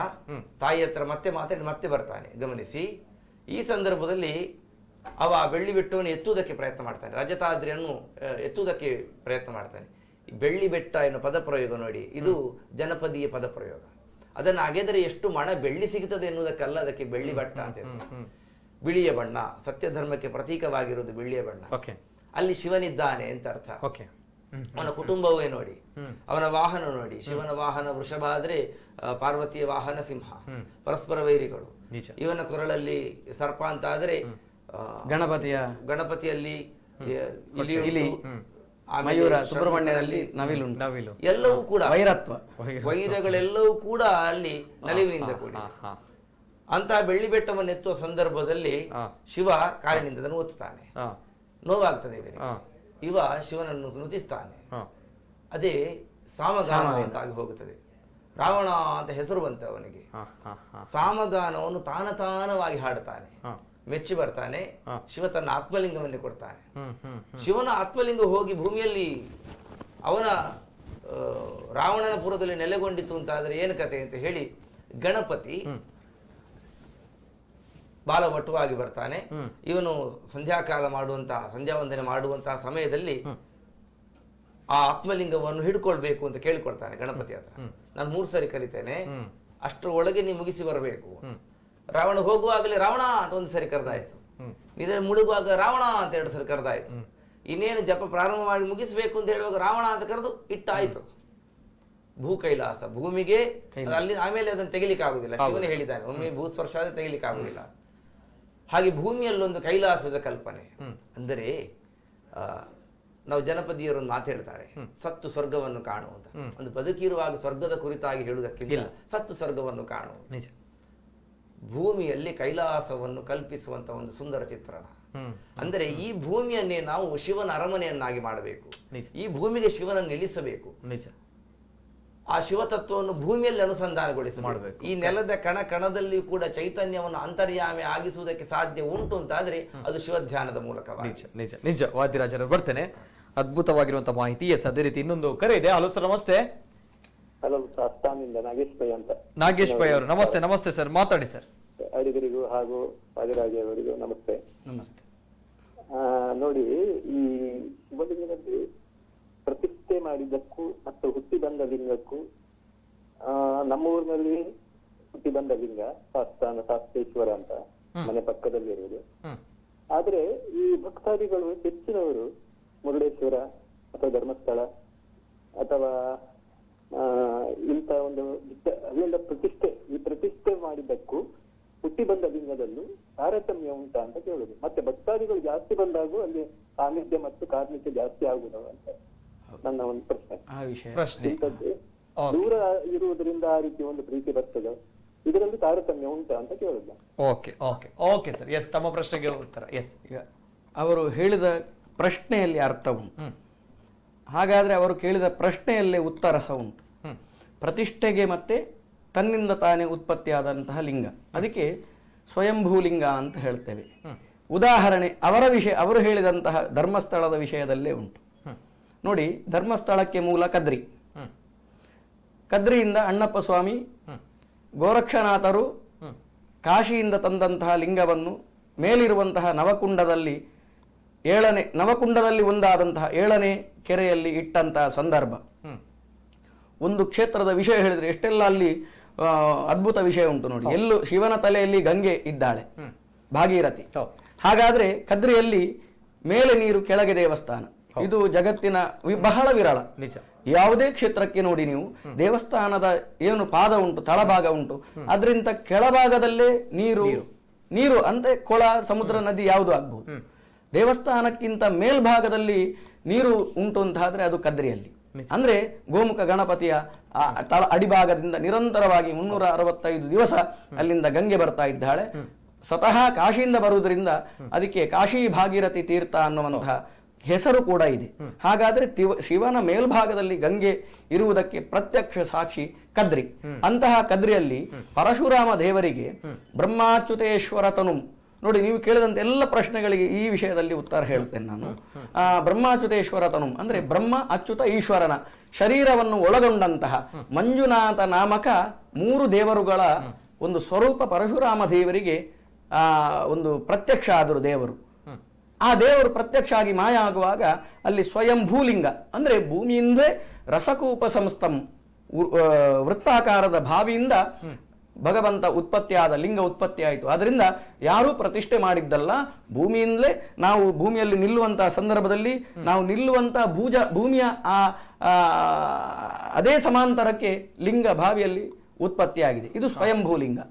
ಇನ್ನು ಇದೇ ಲಿಂಗದ ಸ್ವರೂಪವನ್ನು ವಿಶೇಷವಾಗಿ ಮತ್ಸ್ಯೇಂದ್ರನಾಥರ ಒಂದು ಆಜ್ಞೆಗೆ ತಲೆ ಬಾಗಿದಂತಹ ಗೋರಕ್ಷನಾಥರು ಕಾಶಿಗೆ ಹೋಗಿ ಅಲ್ಲಿಂದ ಲಿಂಗವನ್ನು ತಂದಾದ ಸಂದರ್ಭದಲ್ಲಿ ಹೊರಟಾಗ ಗೊತ್ತಿರುವುದಿಲ್ಲ. ಇವರು ಗೋರಕ್ಷನಾಥರು ಹೋದ ಮೇಲೆ ಇಲ್ಲಿ ಪರಶುರಾಮ ದೇವರಿಗೆ 3 ದೇವರು ಒಂದೇ ಲಿಂಗದಲ್ಲಿ ಉತ್ಪತ್ತಿ ಆಗಿದ್ದಾರೆ ಅನ್ನುವಂತಹ ವಿಚಾರ ಪರಶುರಾಮನಿಗೆ ಪ್ರತ್ಯಕ್ಷ ಆದಂತಹ ವಿಚಾರ ಮತ್ಸ್ಯೇಂದ್ರನಾಥರಿಗೆ ಮತ್ತೆ ಗೊತ್ತಾಗುವಂಥದ್ದು. ಏನೇ ಇರಲಿ, ಅವರು ತಂದ ನಂತರ ಅದಕ್ಕೊಂದು ಒಳ್ಳೆ ಉಜ್ವಲ ಭವಿಷ್ಯ ಇದೆ ಅಂತ ಹೇಳಿ ಭಗವಂತನ ಆಜ್ಞೆಯ ಪ್ರಕಾರ 7ನೇ ಕೆರೆಯಲ್ಲಿ ಇರಿಸ್ತಾರೆ. ಕಾಲಾನಂತರ ಅದು ಧರ್ಮಸ್ಥಳದ ಕಥೆ ಎಲ್ಲ ಗೊತ್ತುಂಟು. ಅಣ್ಣಪ್ಪ ಸ್ವಾಮಿ ವಾದಿರಾಜ ಸ್ವಾಮಿಗಳು ಅಲ್ಲಿ ಬಂದಂತಹ ಸಂದರ್ಭದಲ್ಲಿ ದೇವಾಲಯ ಇಲ್ಲದ ಜಾಗದಲ್ಲಿ ನಾನು ನಿಲ್ಲಿಕ್ಕೆ ಆಗುದಿಲ್ಲ ಅಂತ ಹೇಳಿದಂತಹ ಸಂದರ್ಭದಲ್ಲಿ ವಿಶೇಷವಾಗಿ ಆ ಹೆಗಡೆ ಕಾವಂದರಿಗೆ ಅಭಯ ಕೊಟ್ಟಿದ್ದಾನೆ ಅವ ಅಣ್ಣಪ್ಪ. ಒಂದು ದಿವಸ ಬೊಳ್ಳಿಡು ಬಾನೋಡು ಬೊಳ್ಳಿ ಮೂಡೋಡು ನಾಂಡ ದೇವಾಲಯ ನಿರ್ಮಾಣ ಮಲ್ತು ಕೊರ್ಪೆ ಅನ್ನುವಂತಹ ವಚನವನ್ನು ಕೊಟ್ಟು ಇಲ್ಲಿಗೆ ಬಂದು ಆ ಭಗವಂತನ ಅನುಗ್ರಹದಿಂದ ಅಲ್ಲಿಗೆ, ಅದು ತುಂಬಾ ಕತೆ ಉಂಟು. ಆಗ ಘರ್ಷಣೆ ಆಗುವುದು ದೈವದೇವರುಗಳಿಗೆ ಅದೆಲ್ಲ ಉಂಟು. ಮಲರಾಯ ಜುಮಾದಿ ಬಂಟ ಎಲ್ಲ ಒಟ್ಟಿಗೆ ಸೇರಿ ಘರ್ಷಣೆ, ಐವೇರು ಸತ್ಯಗಳು ಉಂಟು, 5 ಭಾಗಕ್ಕೆ 5 ಸತ್ಯಗಳು ಬಂದು ಅಲ್ಲಿ ಘರ್ಷಣೆ ಆಗುವಂತ ವಿಚಾರ ಎಲ್ಲ ಉಂಟು. ಆದ್ರಿಂದ ಧರ್ಮಸ್ಥಳದಲ್ಲಿ ವಾದಿರಾಜ ಸ್ವಾಮಿಗಳ ಮುಖಾಂತರವಾಗಿ ಅಣ್ಣಪ್ಪ ಸ್ವಾಮಿ ಕಾವಂದರ ಒಂದು ಮನೆತನದವರ ನೇತೃತ್ವದಲ್ಲಿ ಅಲ್ಲಿ ಪ್ರತಿಷ್ಠೆ ಮಾಡಿದ್ದು ಅಂತ ಹೇಳ್ತಾರೆ. ಹಾಗಾದ್ರೆ ಪ್ರತಿಷ್ಠೆಗೆ ಮತ್ತು ಸ್ವಯಂಭೂಲಿಂಗಕ್ಕೆ ಇಲ್ಲಿ ಪ್ರತ್ಯಕ್ಷವಾದಂತಹ ಉದಾಹರಣೆ. ಇನ್ನು ಶಿವನ ಅದ್ಭುತವಾದಂತಹ ವಿಚಾರ ಏನು ಅಂತ ಹೇಳಿದ್ರೆ, ನಾನು ಈಗ ಹೇಳಿದಂತ ಒಂದು ವಾಕ್ಯದಲ್ಲಿ ಅಕ್ಷರವನ್ನು ಇಟ್ಟುಕೊಂಡು ಯಕ್ಷಗಾನದಲ್ಲಿ ಅವರು ವಿವರಣೆ ಮಾಡಲಿಕ್ಕೆ ಸಾಧ್ಯ ಉಂಟು. ಅವರು ಹೇಳಿದಂತ ಒಂದು ವಾಕ್ಯದಲ್ಲಿ ಒಂದು ಶಬ್ದವನ್ನು ತೆಗೆದು ಅದರಲ್ಲಿ ಭಗವಂತನನ್ನು ಕೊಂಡಾಡ್ಲಿಕ್ಕೆ ಸಾಧ್ಯ ಉಂಟು. ಅವರು ಹೇಳಿದ್ರು ರಜತಾದ್ರೀಶ ಅಂತ. ರಜತ ಹೇಳಿದ್ರೆ ಬೆಳ್ಳಿ. ಬರ್ತೇನೆ ಭಟ್ರೆ, ಇನ್ನೊಂದು ಕರೆ ಇದೆ, ಕಾಯ್ತಾ ಇದ್ದಾರೆ. ಹಲೋ ಸರ್, ನಮಸ್ತೆ. ಹಲೋ, ನಮಸ್ತೆ ಸರ್. ನಮಸ್ತೆ ಸರ್, ನಮಸ್ತೆ. ತಮ್ಮ ಹೆಸರು ಎಲ್ಲಿಂದ ಕರೆ ಮಾಡ್ತಾ ಇದ್ದಾರೆ ಸರ್? ಸರಿ, ನಾನು ಆನಂದ್ ಶೆಟ್ಟಿ ಅಂತ ಹೇಳಿ. ಆನಂದ್ ಶೆಟ್ಟಿ ಅವರು ಎಲ್ಲಿಂದ? ಮದ್ದಡ್ಕದಿಂದ. ನಮಸ್ತೆ ಸರ್, ನಮಸ್ತೆ. ಮಾತಾಡಿ ಸರ್. ಸರ್, ನಿಮ್ಗೆ ಅನಂತ ಧನ್ಯವಾದಗಳು. ಅದ್ರ ಒಟ್ಟಿಗೆ ಸಾವಿರಾರು ಸಾವಿರ ಕೃಷ್ಣ ಅಡಿಗರ ಚರಣಾರವಿಂದಕ್ಕೆ ನನ್ನ ಪ್ರಣಾಮಗಳು ಸರ್. ಧನ್ಯವಾದ ಸರ್, ಧನ್ಯವಾದ. ಹೇಳಿ ಸರ್, ಮಾತಾಡಿ ಸರ್. ಸರ್, ನನ್ಗೆ ಮಾತಾಡ್ಲಿಕ್ಕೆ ಏನಿಲ್ಲ ಸರ್. ನಾವು ಸಾಮಾನ್ಯ ಒಬ್ರು ಭಕ್ತ. ಆದ್ರೆ ಈಗ ನನ್ಗೆ ಕೃಷ್ಣ ಅಡಿಗರ ಕೆಲವು ಸಲ ನಾನು ನಮ್ಮ ಕುಡ್ಲದಲ್ಲಿ ಕಾರ್ಯಕ್ರಮವನ್ನು ವೀಕ್ಷಿಸಿದ್ದೇನೆ. ಅವರ ಮಾತು ಕೇಳೋಕೆ ನನಗೆ ತುಂಬಾ ಸಂತೋಷ ಆಗಿದೆ. ಧನ್ಯವಾದ ಶೆಟ್ರೆ. ಇವಾಗ ಕೂಡ ನನ್ಗೆ ಯಾಕೆ ಅಂತ ಹೇಳಿದ್ರೆ, ಅವರು ದಯಾನಂದ್ ಕಾತಲ್ ಸರ್ ಹತ್ರ ಒಂದು ದೈವದ ಬಗ್ಗೆ ಅಥವಾ ಅವರು ಮಾಡುವಂತ ಆರಾಧನೆ ಬಗ್ಗೆ ನಮ್ಮ ಸಮಾಜಕ್ಕೆ, ನಮ್ಮ ಹಿಂದೂ ಸಮಾಜಕ್ಕೆ ಹಾಗೂ ಭಕ್ತಾದಿಗಳಿಗೆ ಅವರು ಕೊಟ್ಟಂತ ಸಲಹೆ ತುಂಬಾ ನಮ್ಗೆ ಪ್ರಯೋಜನಕ್ಕೆ ಬರ್ತದೆ. ಇನ್ನು ಕೂಡ ಅಂತ ಒಂದು ಮಾಹಿತಿ, ಅಂತ ಒಂದು ಒಳ್ಳೆ ಸಮಾಜ ನಿರ್ಮಾಣಕ್ಕೆ ಇದು ಪೂರಕ ಆಗ್ತದೆ ಅಂತ ಹೇಳಿ ಧನ್ಯವಾದ ಸರ್. ಎಸ್ ಅದೇ ರೀತಿ ಅನೇಕ ಕರೆಗಳು ಬರ್ತಾ ಇದೆ ಸರ್. ರಜತಾದ್ರೀಶ ಅಂತ ಹೇಳಿದ್ರು. ಅಂದ್ರೆ ರಜತ ಅಂತ ಹೇಳಿದ್ರೆ ಬೆಳ್ಳಿ ಉತ್ಪತ್ತಿಯಾದದ್ದೇ ಶಿವನ ಕಣ್ಣೀರಿನಿಂದ. ಶಿವನಿಗೆ ಆನಂದ ಬಾಷ್ಪ ಆಯ್ತು. ಹೇಗೆ ಆನಂದ ಬಾಷ್ಪ ಆಯ್ತು? ದಾಕ್ಷಾಯಣಿಯ ಕಥೆಯನ್ನು ಆಗ ಹೇಳಿದೆ. ಇನ್ನು ಅದೇ ದಾಕ್ಷಾಯಣಿ ಪರ್ವತರಾಜನ ಮಗಳಾಗಿ ಬಂದು. ಓಕೆ ಸರ್, ಬರ್ತೇನೆ ಸರ್. ಅನೇಕ ಕರೆಗಳು ಬರ್ತಾ ಇದೆ, ಅದಕ್ಕೋಸ್ಕರ ಇನ್ನೊಂದು ಕರೆ ಇದೆ. ಹಲೋ ಸರ್, ನಮಸ್ತೆ ಸರ್. ನಮಸ್ತೆ, ಧ್ವನಿ ಕೇಳ್ತಾ ಇದೆಯಾ ಸರ್? ಓಕೆ ಮೇಡಮ್, ನಮಸ್ತೆ. ನಮಸ್ತೆ ಮೇಡಮ್, ತಮ್ಮ ಹೆಸರು ಎಲ್ಲಿಂದ ಕರೆ ಮಾಡ್ತಾ ಇದ್ದೀರಾ? ನಾವು ಕದ್ರಿ ತುಳುಟು ಪಾತಿರ್ಲಮ್ಮ ಪ್ರೇಮ ಮೇಡಮ್. ನಮಸ್ತೆ ಮೇಡಮ್. ಪಾತಿರ್ಲೆ ರಡ್ಡ ಜನ ಬೆಟ್ರನ ಕೈರಲ್ಲ ಆಶೀರ್ವಾದ ಬೇಡಂದಲ್ಲ ದೇವರೆಡ್ಡ ಒಂಜಿ ಯಕ್ಷಗಾನದ ಮಲ್ಲ ಕಲಾವಿದ ಉಪ್ಪಂಜಿ ಮೇರ್ನ ಕದ್ರದ ಬೆಟ್ರಿನ ಪಾತ್ರ ಕೇರ್ನೇ ಪೊರ್ಲು. ಧನ್ಯವಾದ ಪ್ರೇಮಕ್ಕ. ಇರುವರ್ನ ಕೈರಲ್ಲ ಆಶೀರ್ವಾದ ಇವರ ಹತ್ರದಲ್ಲಿ ಕೂಡ ಆಶೀರ್ವಾದ ಬೇಡಂದಲ್ಲ. Okay right thank you. ದಲ ಪಂಡ್ರೆ ಮೇಡಮ್, ದಲ ಪ್ರಶ್ನೆ ದಲ ಕೇಂದ್ರ ಗೊಂದಲದಲ ಇರುಂಡೆ ಕೇಂದ್ರ ದಲ ಜೊತೆ ದಾಲ ಗೊಂದಲ ಬೆಟ್ರು ಕೈತಲ್ಲದೆ ಬಾರಿ ಪೊರ್ಲುದ ಪಾತೇರ ಧನ್ಯವಾದ ಸರ್. ಅದೇ ರೀತಿ ಪರ್ವತರಾಜನ ಮಗಳಾಗಿ ಪಾರ್ವತಿ ಅನ್ನುವಂತಹ ವಿಷಯ. ಒಂದು ಪಾರ್ವತಿ ಬರ್ತಾಳೆ. ಆಗ ಸ್ವಯಂವರ ಪಾರ್ವತಿ ಪೂಜೆ ಉತ್ಪತ್ತಿ ಆದದೇ ಅಲ್ಲಿಂದ. ಅವಳಿಗೆ ಗೊತ್ತಾಗ್ತದೆ, ಹೋದ ಜನ್ಮದಲ್ಲಿ ಶಿವನೇ ತನ್ನ ಗಂಡನಾಗಿದ್ದ, ಈ ಜನ್ಮದಲ್ಲೂ ಕೂಡ ನಂಗೆ ಶಿವನೇ ಪತಿಯಾಗಿ ಬರಬೇಕು ಅನ್ನುವಂತಹ ವಿಚಾರದಲ್ಲಿ ಅವರಿಗೆ ಅಪರ್ಣ ಅನ್ನುವಂತ ಹೆಸರು ಬಂದದ್ದೇ ಅಲ್ಲಿಂದ. ಅವಳು ಆಹಾರ ಬಿಡ್ತಾಳೆ. ನೋಡಿ, ಉಪವಾಸ ಬಂದದ್ದು ಇಲ್ಲಿಗೆ ಸಂಬಂಧ ಉಂಟು. ಯಾಕೆ ನಾವು ಉಪವಾಸ ಮಾಡ್ತೇವೆ ಅಂತ. ಹಾಗಾದ್ರೆ ಪಾರ್ವತಿ ತನ್ನ ಗಂಡನಾಗಿ, ಶಿವನೇ ಗಂಡನಾಗಿ ಬರಬೇಕು ಅನ್ನುವಂತ ಉದ್ದೇಶದಿಂದ ಆಹಾರ ಬಿಡ್ತಾಳೆ.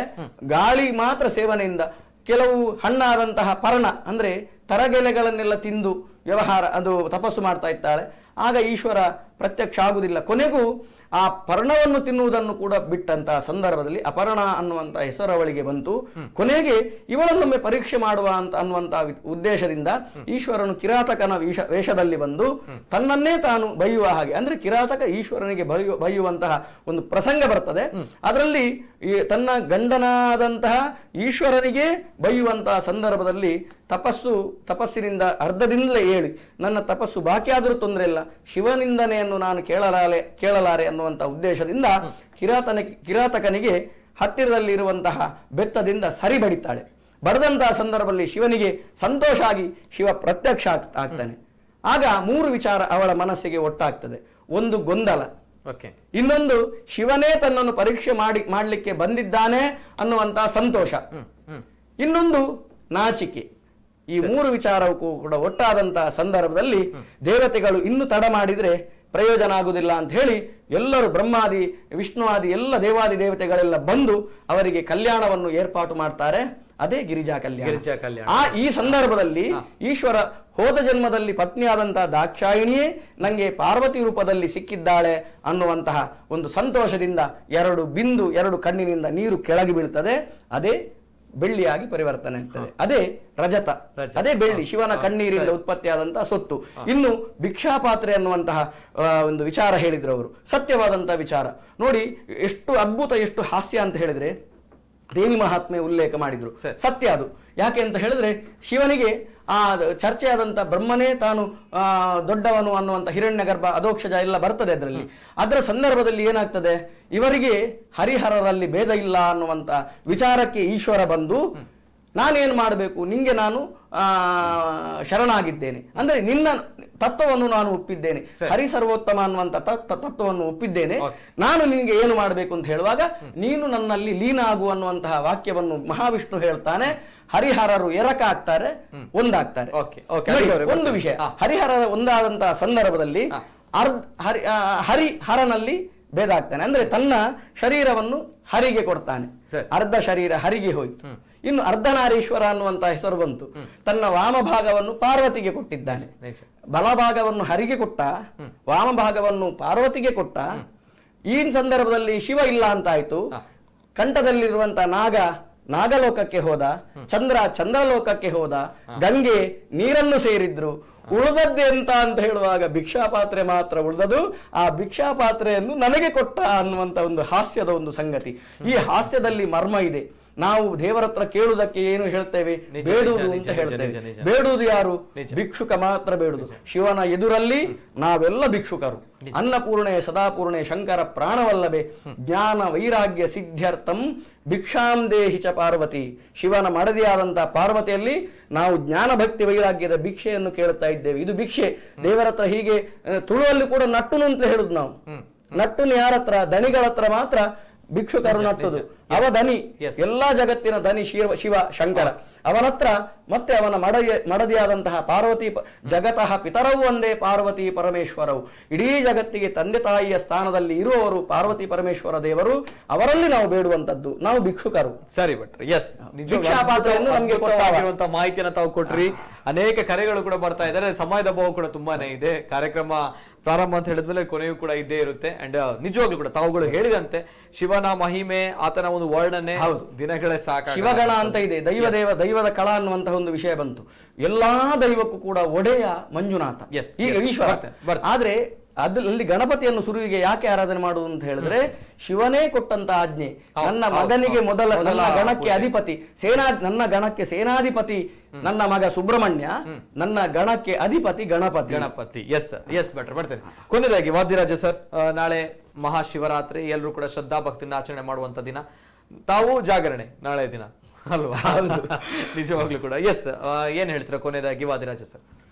ಇಷ್ಟನ್ನು ಮಾತ್ರ ಹೇಳಬಲ್ಲೆ, ಅವರು ಧಾರ್ಮಿಕವಾಗಿ ವೈದಿಕವಾಗಿ ಬಹಳಷ್ಟು ವಿಚಾರಗಳನ್ನು ಹಂಚಿದ್ರು.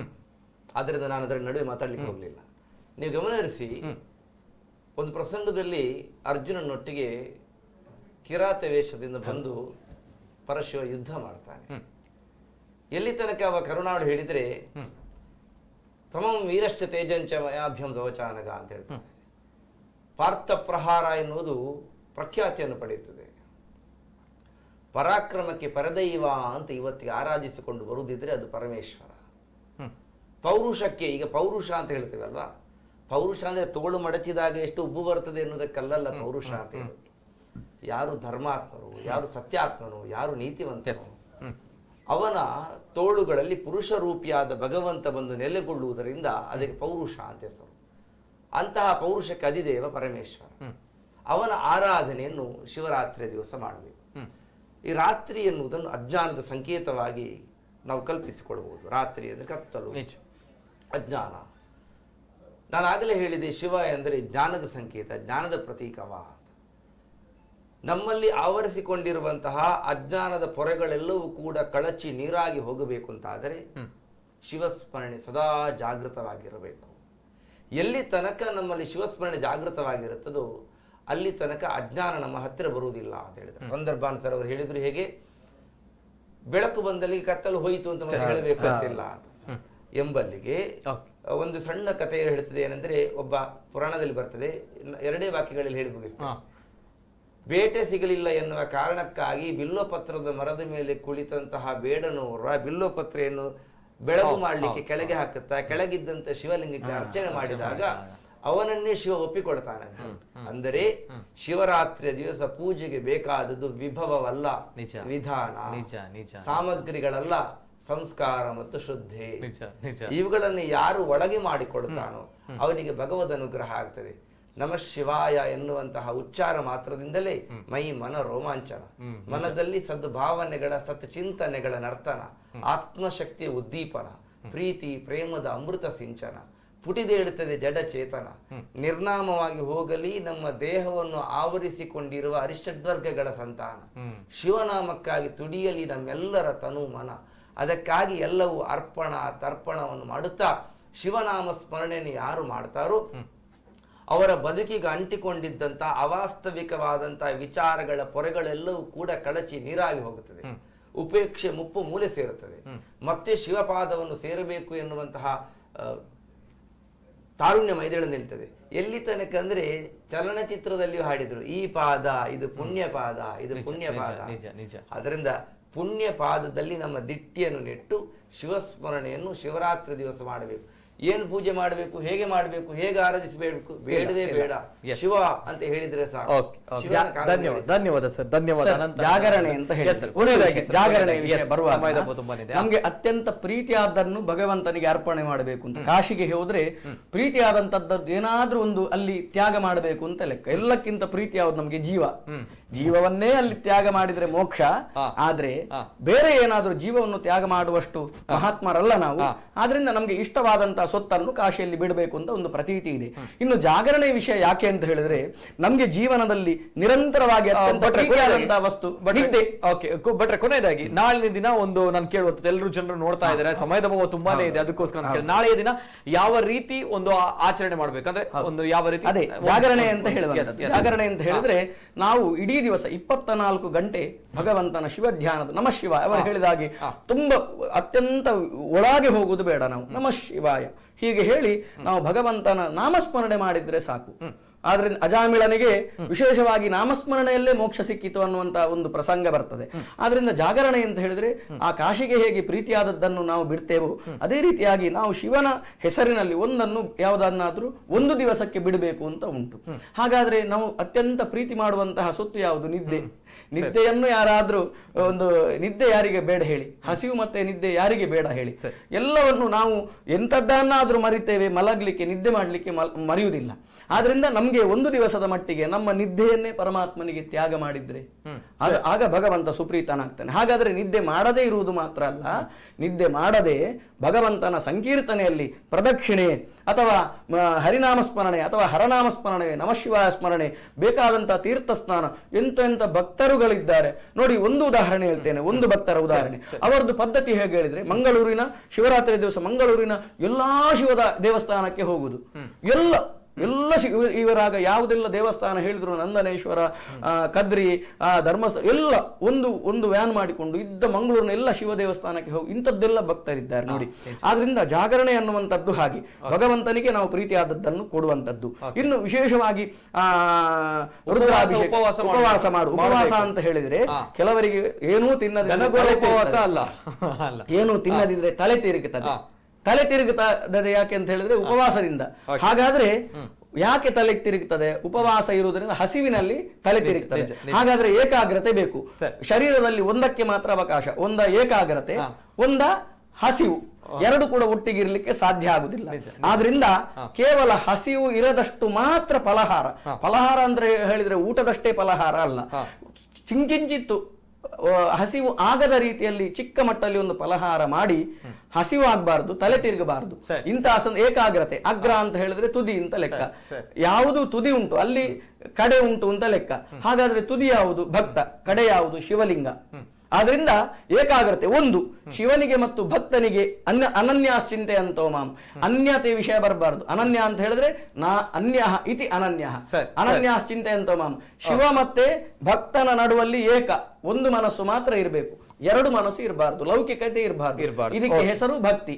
ಭಕ್ತಿಯಿಂದ ಯಾರು ಯಾವ ಭಕ್ತ ಭಗವಂತನನ್ನು ಆರಾಧನೆ ಮಾಡ್ತಾನೋ ಅವನಿಗೆ ಭದ್ರಂ ಶುಭಂ ಮಂಗಳಂ, ಬೇಕಾದ್ದನ್ನು ಶಿವ ಕೊಡ್ತಾನೆ ಅಂತ ಆ ಶಾಸ್ತ್ರವೇ ಹೇಳಿದಂತಹ ಮಾತು. ಶಿವರಾತ್ರಿಯ ವಿಷಯ. ಕೊನೆಗೆ ನಾನೊಂದು ದಯವಿಟ್ಟು ನಿಮ್ಮ ಅಪ್ಪಣೆ ತಕೊಂಡು ಎಲ್ಲಾ ಮಾಧ್ಯಮ ಮಿತ್ರರಿಗೆ ನಾನು ಧನ್ಯವಾದ ಹೇಳ್ತೇನೆ. ಅದರಲ್ಲಿ ಎಲ್ಲ ಮಾಧ್ಯಮ ಬಂತು, ಎಲ್ಲ ಚಾನೆಲ್ ಬಂತು, ತುಂಬಾ ಚಾನೆಲ್ಗಳು ನಮ್ಗೆಲ್ಲ ಮಾನ್ಯತೆ ಕೊಟ್ಟಿವೆ. ಆದ್ರೆ ನಮ್ಮ ಟಿವಿ, ನಮ್ಮ ಕುಡ್ಲ ಇಲ್ಲ. ಆದ್ರೆ ನಮ್ಮ ಕುಡ್ಲದ ವಿಷಯದಲ್ಲಿ ಒಂದು ನಾನು ಹೇಳಲಿಕ್ಕೆ ಬಯಸ್ತೇನೆ. ನಮ್ಮ ಕುಡ್ಲ ಮಾಧ್ಯಮದ ಒಂದು ಯಜಮಾನರು ಬಾಬು ಕರ್ಕೇರ ಮತ್ತೆ ಲಕ್ಷ್ಮೀ ಕರ್ಕೇರ ಅಂತ, ಅವರು ವಿಶೇಷವಾಗಿ ಈ ಚಾನೆಲ್ನ ದನಿಗಳ ಪ್ರತ್ಯಕ್ಷ ದೇವರು ಅಂತ ನಂಬಿಕೊಂಡು ಬಂದಂತಹ ದನಿಗಳು ಲೀಲಾಕ್ಷ ಕರ್ಕೇರ ಅಂಡ್ ಕರ್ಕೇರ ಬ್ರದರ್ಸ್ ಅಂತ ನಾವು ಹೇಳುದು. ಅಂದ್ರೆ ಅವರು ತುಂಬಾ ಜನ ಅಣ್ಣ ತಮ್ಮಂದಿರು ಅಕ್ಕ ತಂಗಿಯಂದಿರೆಲ್ಲ ಇದ್ದಾರೆ.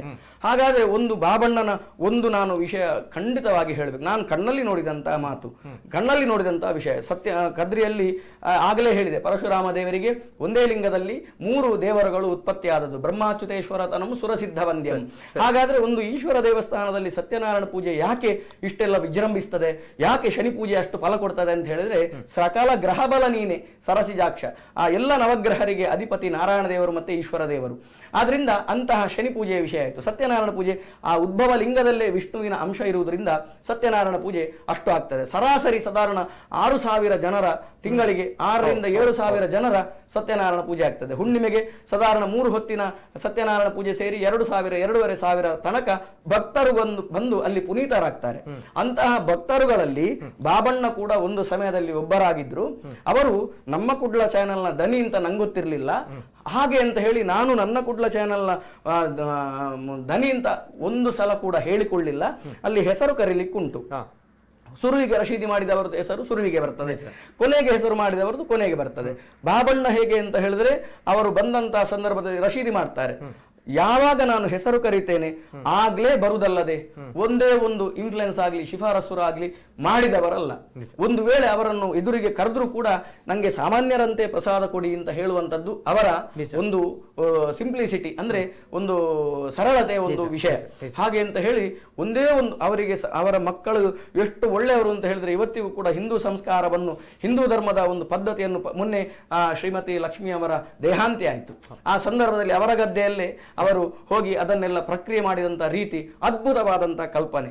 ಅವರಿಗೆ ದೇವರು ಒಳ್ಳೇದು ಮಾಡಬೇಕು. ಇನ್ನು ಪ್ರತಿ ಆದಿತ್ಯವಾರ ನೋಡಿ, ನಮ್ದೊಂದು ಕೂಡು ಕುಟುಂಬದ ಒಂದು ವಿಷಯ ನೋಡಿ, ಅವರು ಈಗಲೂ ಕೂಡ ಒಂದು ಎಲ್ಲ ಅಣ್ಣ ತಮ್ಮಂದಿರು ಒಟ್ಟಾಗಿ ಹೋಗಿ ಜೀವನದಲ್ಲಿ ಎಷ್ಟೇ ಒಂದು ಬ್ಯುಸಿ ಅಂತ ಶೆಡ್ಯೂಲ್ ಇದ್ರೂ ಕೂಡ, ಎಂಥದೇ ಒಂದು ಕಾರ್ಯಕ್ರಮ ಇದ್ರೂ ಕೂಡ ಆದಿತ್ಯವಾರ ಅದನ್ನು ಎಲ್ಲ ಬದಿಗಿಟ್ಟು ಎಲ್ಲರೂ ಮುಲ್ಕಿಯ ಅವರ ಮೂಲ ಸ್ಥಾನಕ್ಕೆ ಹೋಗಿ ಬಾಬಣ್ಣನ ಮನೆಗೆ ಹೋಗಿ ಅವರು ಅಂತ್ಯ ಆಗಲಿಲ್ಲ. ಇವತ್ತು ಕೂಡ ಲಕ್ಷ್ಮೀ ಮತ್ತೆ ಬಾಬಣ್ಣನವರು ಅಲ್ಲಿ ಇದ್ದಾರೆ ಅನ್ನುವಂತಹ ಭಾವನೆಯಿಂದ ಒಂದು ಇದ್ದಾಗ ಒಂದು ಚಂದದಲ್ಲಿ ಆದಿತ್ಯವಾರ ಸೇರುವಂತದ್ದು ವಿಷಯ ಇದ್ದೇ ಇದೆ. ಈಗಲೂ ಅವರು ಹೋಗ್ತಾರೆ ಅನ್ನುವಂತಹ ಮಾಹಿತಿ ನಂಗೆ ಈಗ ಸಿಕ್ಕಿತು. ಆದ್ರಿಂದ ವಿಶೇಷವಾಗಿ ಅದ್ಭುತವಾದಂತಹ ಪರಿಕಲ್ಪನೆ. ಅವರ ಬಾಬಣ್ಣನ ಎಲ್ಲಾ ಮೊಮ್ಮಕ್ಕಳು, ಎಲ್ಲ ಮೊಮ್ಮಕ್ಕಳು ಅಂತ ಹೇಳಿದ್ರೆ ಎಲ್ಲ ಮೊಮ್ಮಕ್ಕಳು ಅಷ್ಟು ಸಂಸ್ಕಾರ ಕೊಟ್ಟಿದ್ದಾರೆ. ಹೋದ ಕೂಡಲೇ ಒಂದು ಕಾಲು ಹಿಡಿಯುವಂತಹ ರೀತಿ, ಒಂದು ನಾವೆಲ್ಲ ಹೋದ್ರೆ ನಮ್ಗೊಂದು ಮಾನ್ಯತೆ ಕೊಡುವಂತಹ ರೀತಿ ಅವರ ಹತ್ರ ಕಲಿ ಕಲಿಬೇಕು ಯಾರಾದ್ರೂ. ಆದ್ರಿಂದ ಇಂಥ ಅನೇಕ ಸಂಸ್ಕಾರ ಕೊಟ್ಟಂತಹ ಬಾಬಣ್ಣನಿಗೆ ಮತ್ತು ಲಕ್ಷ್ಮಿಯಮ್ಮನಿಗೆ ನಾನು ಮನಸಾರೆ, ನಾನು ಇನ್ನೂ 5 ನಿಮಿಷ ಮಾತಾಡಿದ್ರೆ ನಂಗೆ ಕಣ್ಣ ನೀರು ಬರ್ತದೆ. ಯಾಕೆ ಅಂತ ಹೇಳಿದ್ರೆ ಅಂತ ಬಾಂಧವ್ಯ ನಮ್ಮಲ್ಲಿ ಇತ್ತು. ಅಂತ ಬಾಬಣ್ಣನಿಗೆ ಮತ್ತು ಲಕ್ಷ್ಮಮ್ಮನಿಗೆ ನಾವು ತಲೆಬಾಗಿಸ್ತೇವೆ. ಆದ್ರಿಂದ ಈ ನಮ್ಮ ಕುಡ್ಲ ಚಾನೆಲ್ ಅನ್ನುವಂಥದ್ದು ಲೀಲಾಕ್ಷ ಕರ್ಕೇರ ಮತ್ತೆ ಬ್ರದರ್ಸ್ ಎಲ್ಲ ಅಣ್ಣ ತಮ್ಮಂದಿರಿಗೆ ಒಂದು ಎಂತ ಅದ್ಭುತವಾದಂತಹ ಪ್ರಯತ್ನ ಎಲ್ಲ ಮಾಧ್ಯಮ ಲೋಕದಲ್ಲೇ ಮಾಡಿದ್ದಾರೆ. ಆದ್ರಿಂದ ಅಂತ ಎಲ್ಲರಿಗೆ ವಿಶೇಷವಾಗಿ ದೇವರು ಆಯುಷ್ಯವನ್ನು ಆರೋಗ್ಯವನ್ನು ಕೊಟ್ಟು ನಮ್ಮ ಕುಡ್ಲ ಚಾನೆಲ್ ಅನ್ನುವಂಥದ್ದು ಇನ್ನಷ್ಟು ಉತ್ತುಂಗ ಶಿಖರಕ್ಕೆ ಇದರ ಕೀರ್ತಿ ಬೆಳಗ್ಲಿ.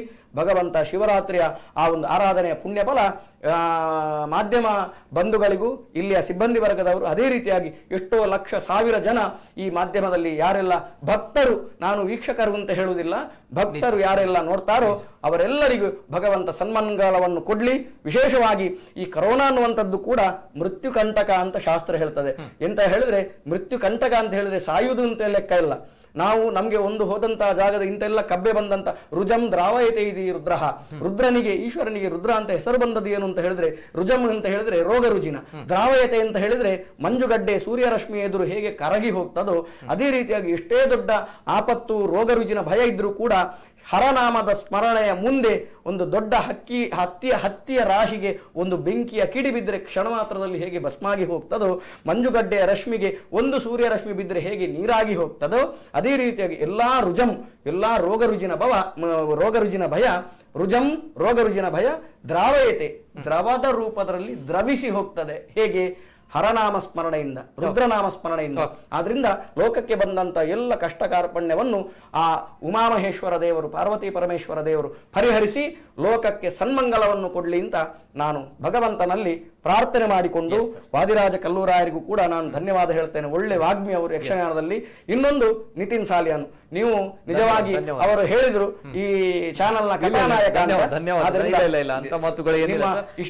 ಪ್ರಾಯದಲ್ಲಿ ನೀವು ತುಂಬಾ ಜ್ಞಾನವನ್ನು ಸಂಪಾದನೆ ಮಾಡಿದ್ದೀರಿ. ನಿಮ್ಗೆ ಉಜ್ವಲವಾದಂತಹ ಭವಿಷ್ಯ ಉಂಟು ಇನ್ನು ಸಹ. ದೇವರು ನಿಮ್ಗೂ ಕೂಡ ದೇವರು ಒಳ್ಳೇದ್ ಮಾಡ್ಲಿ.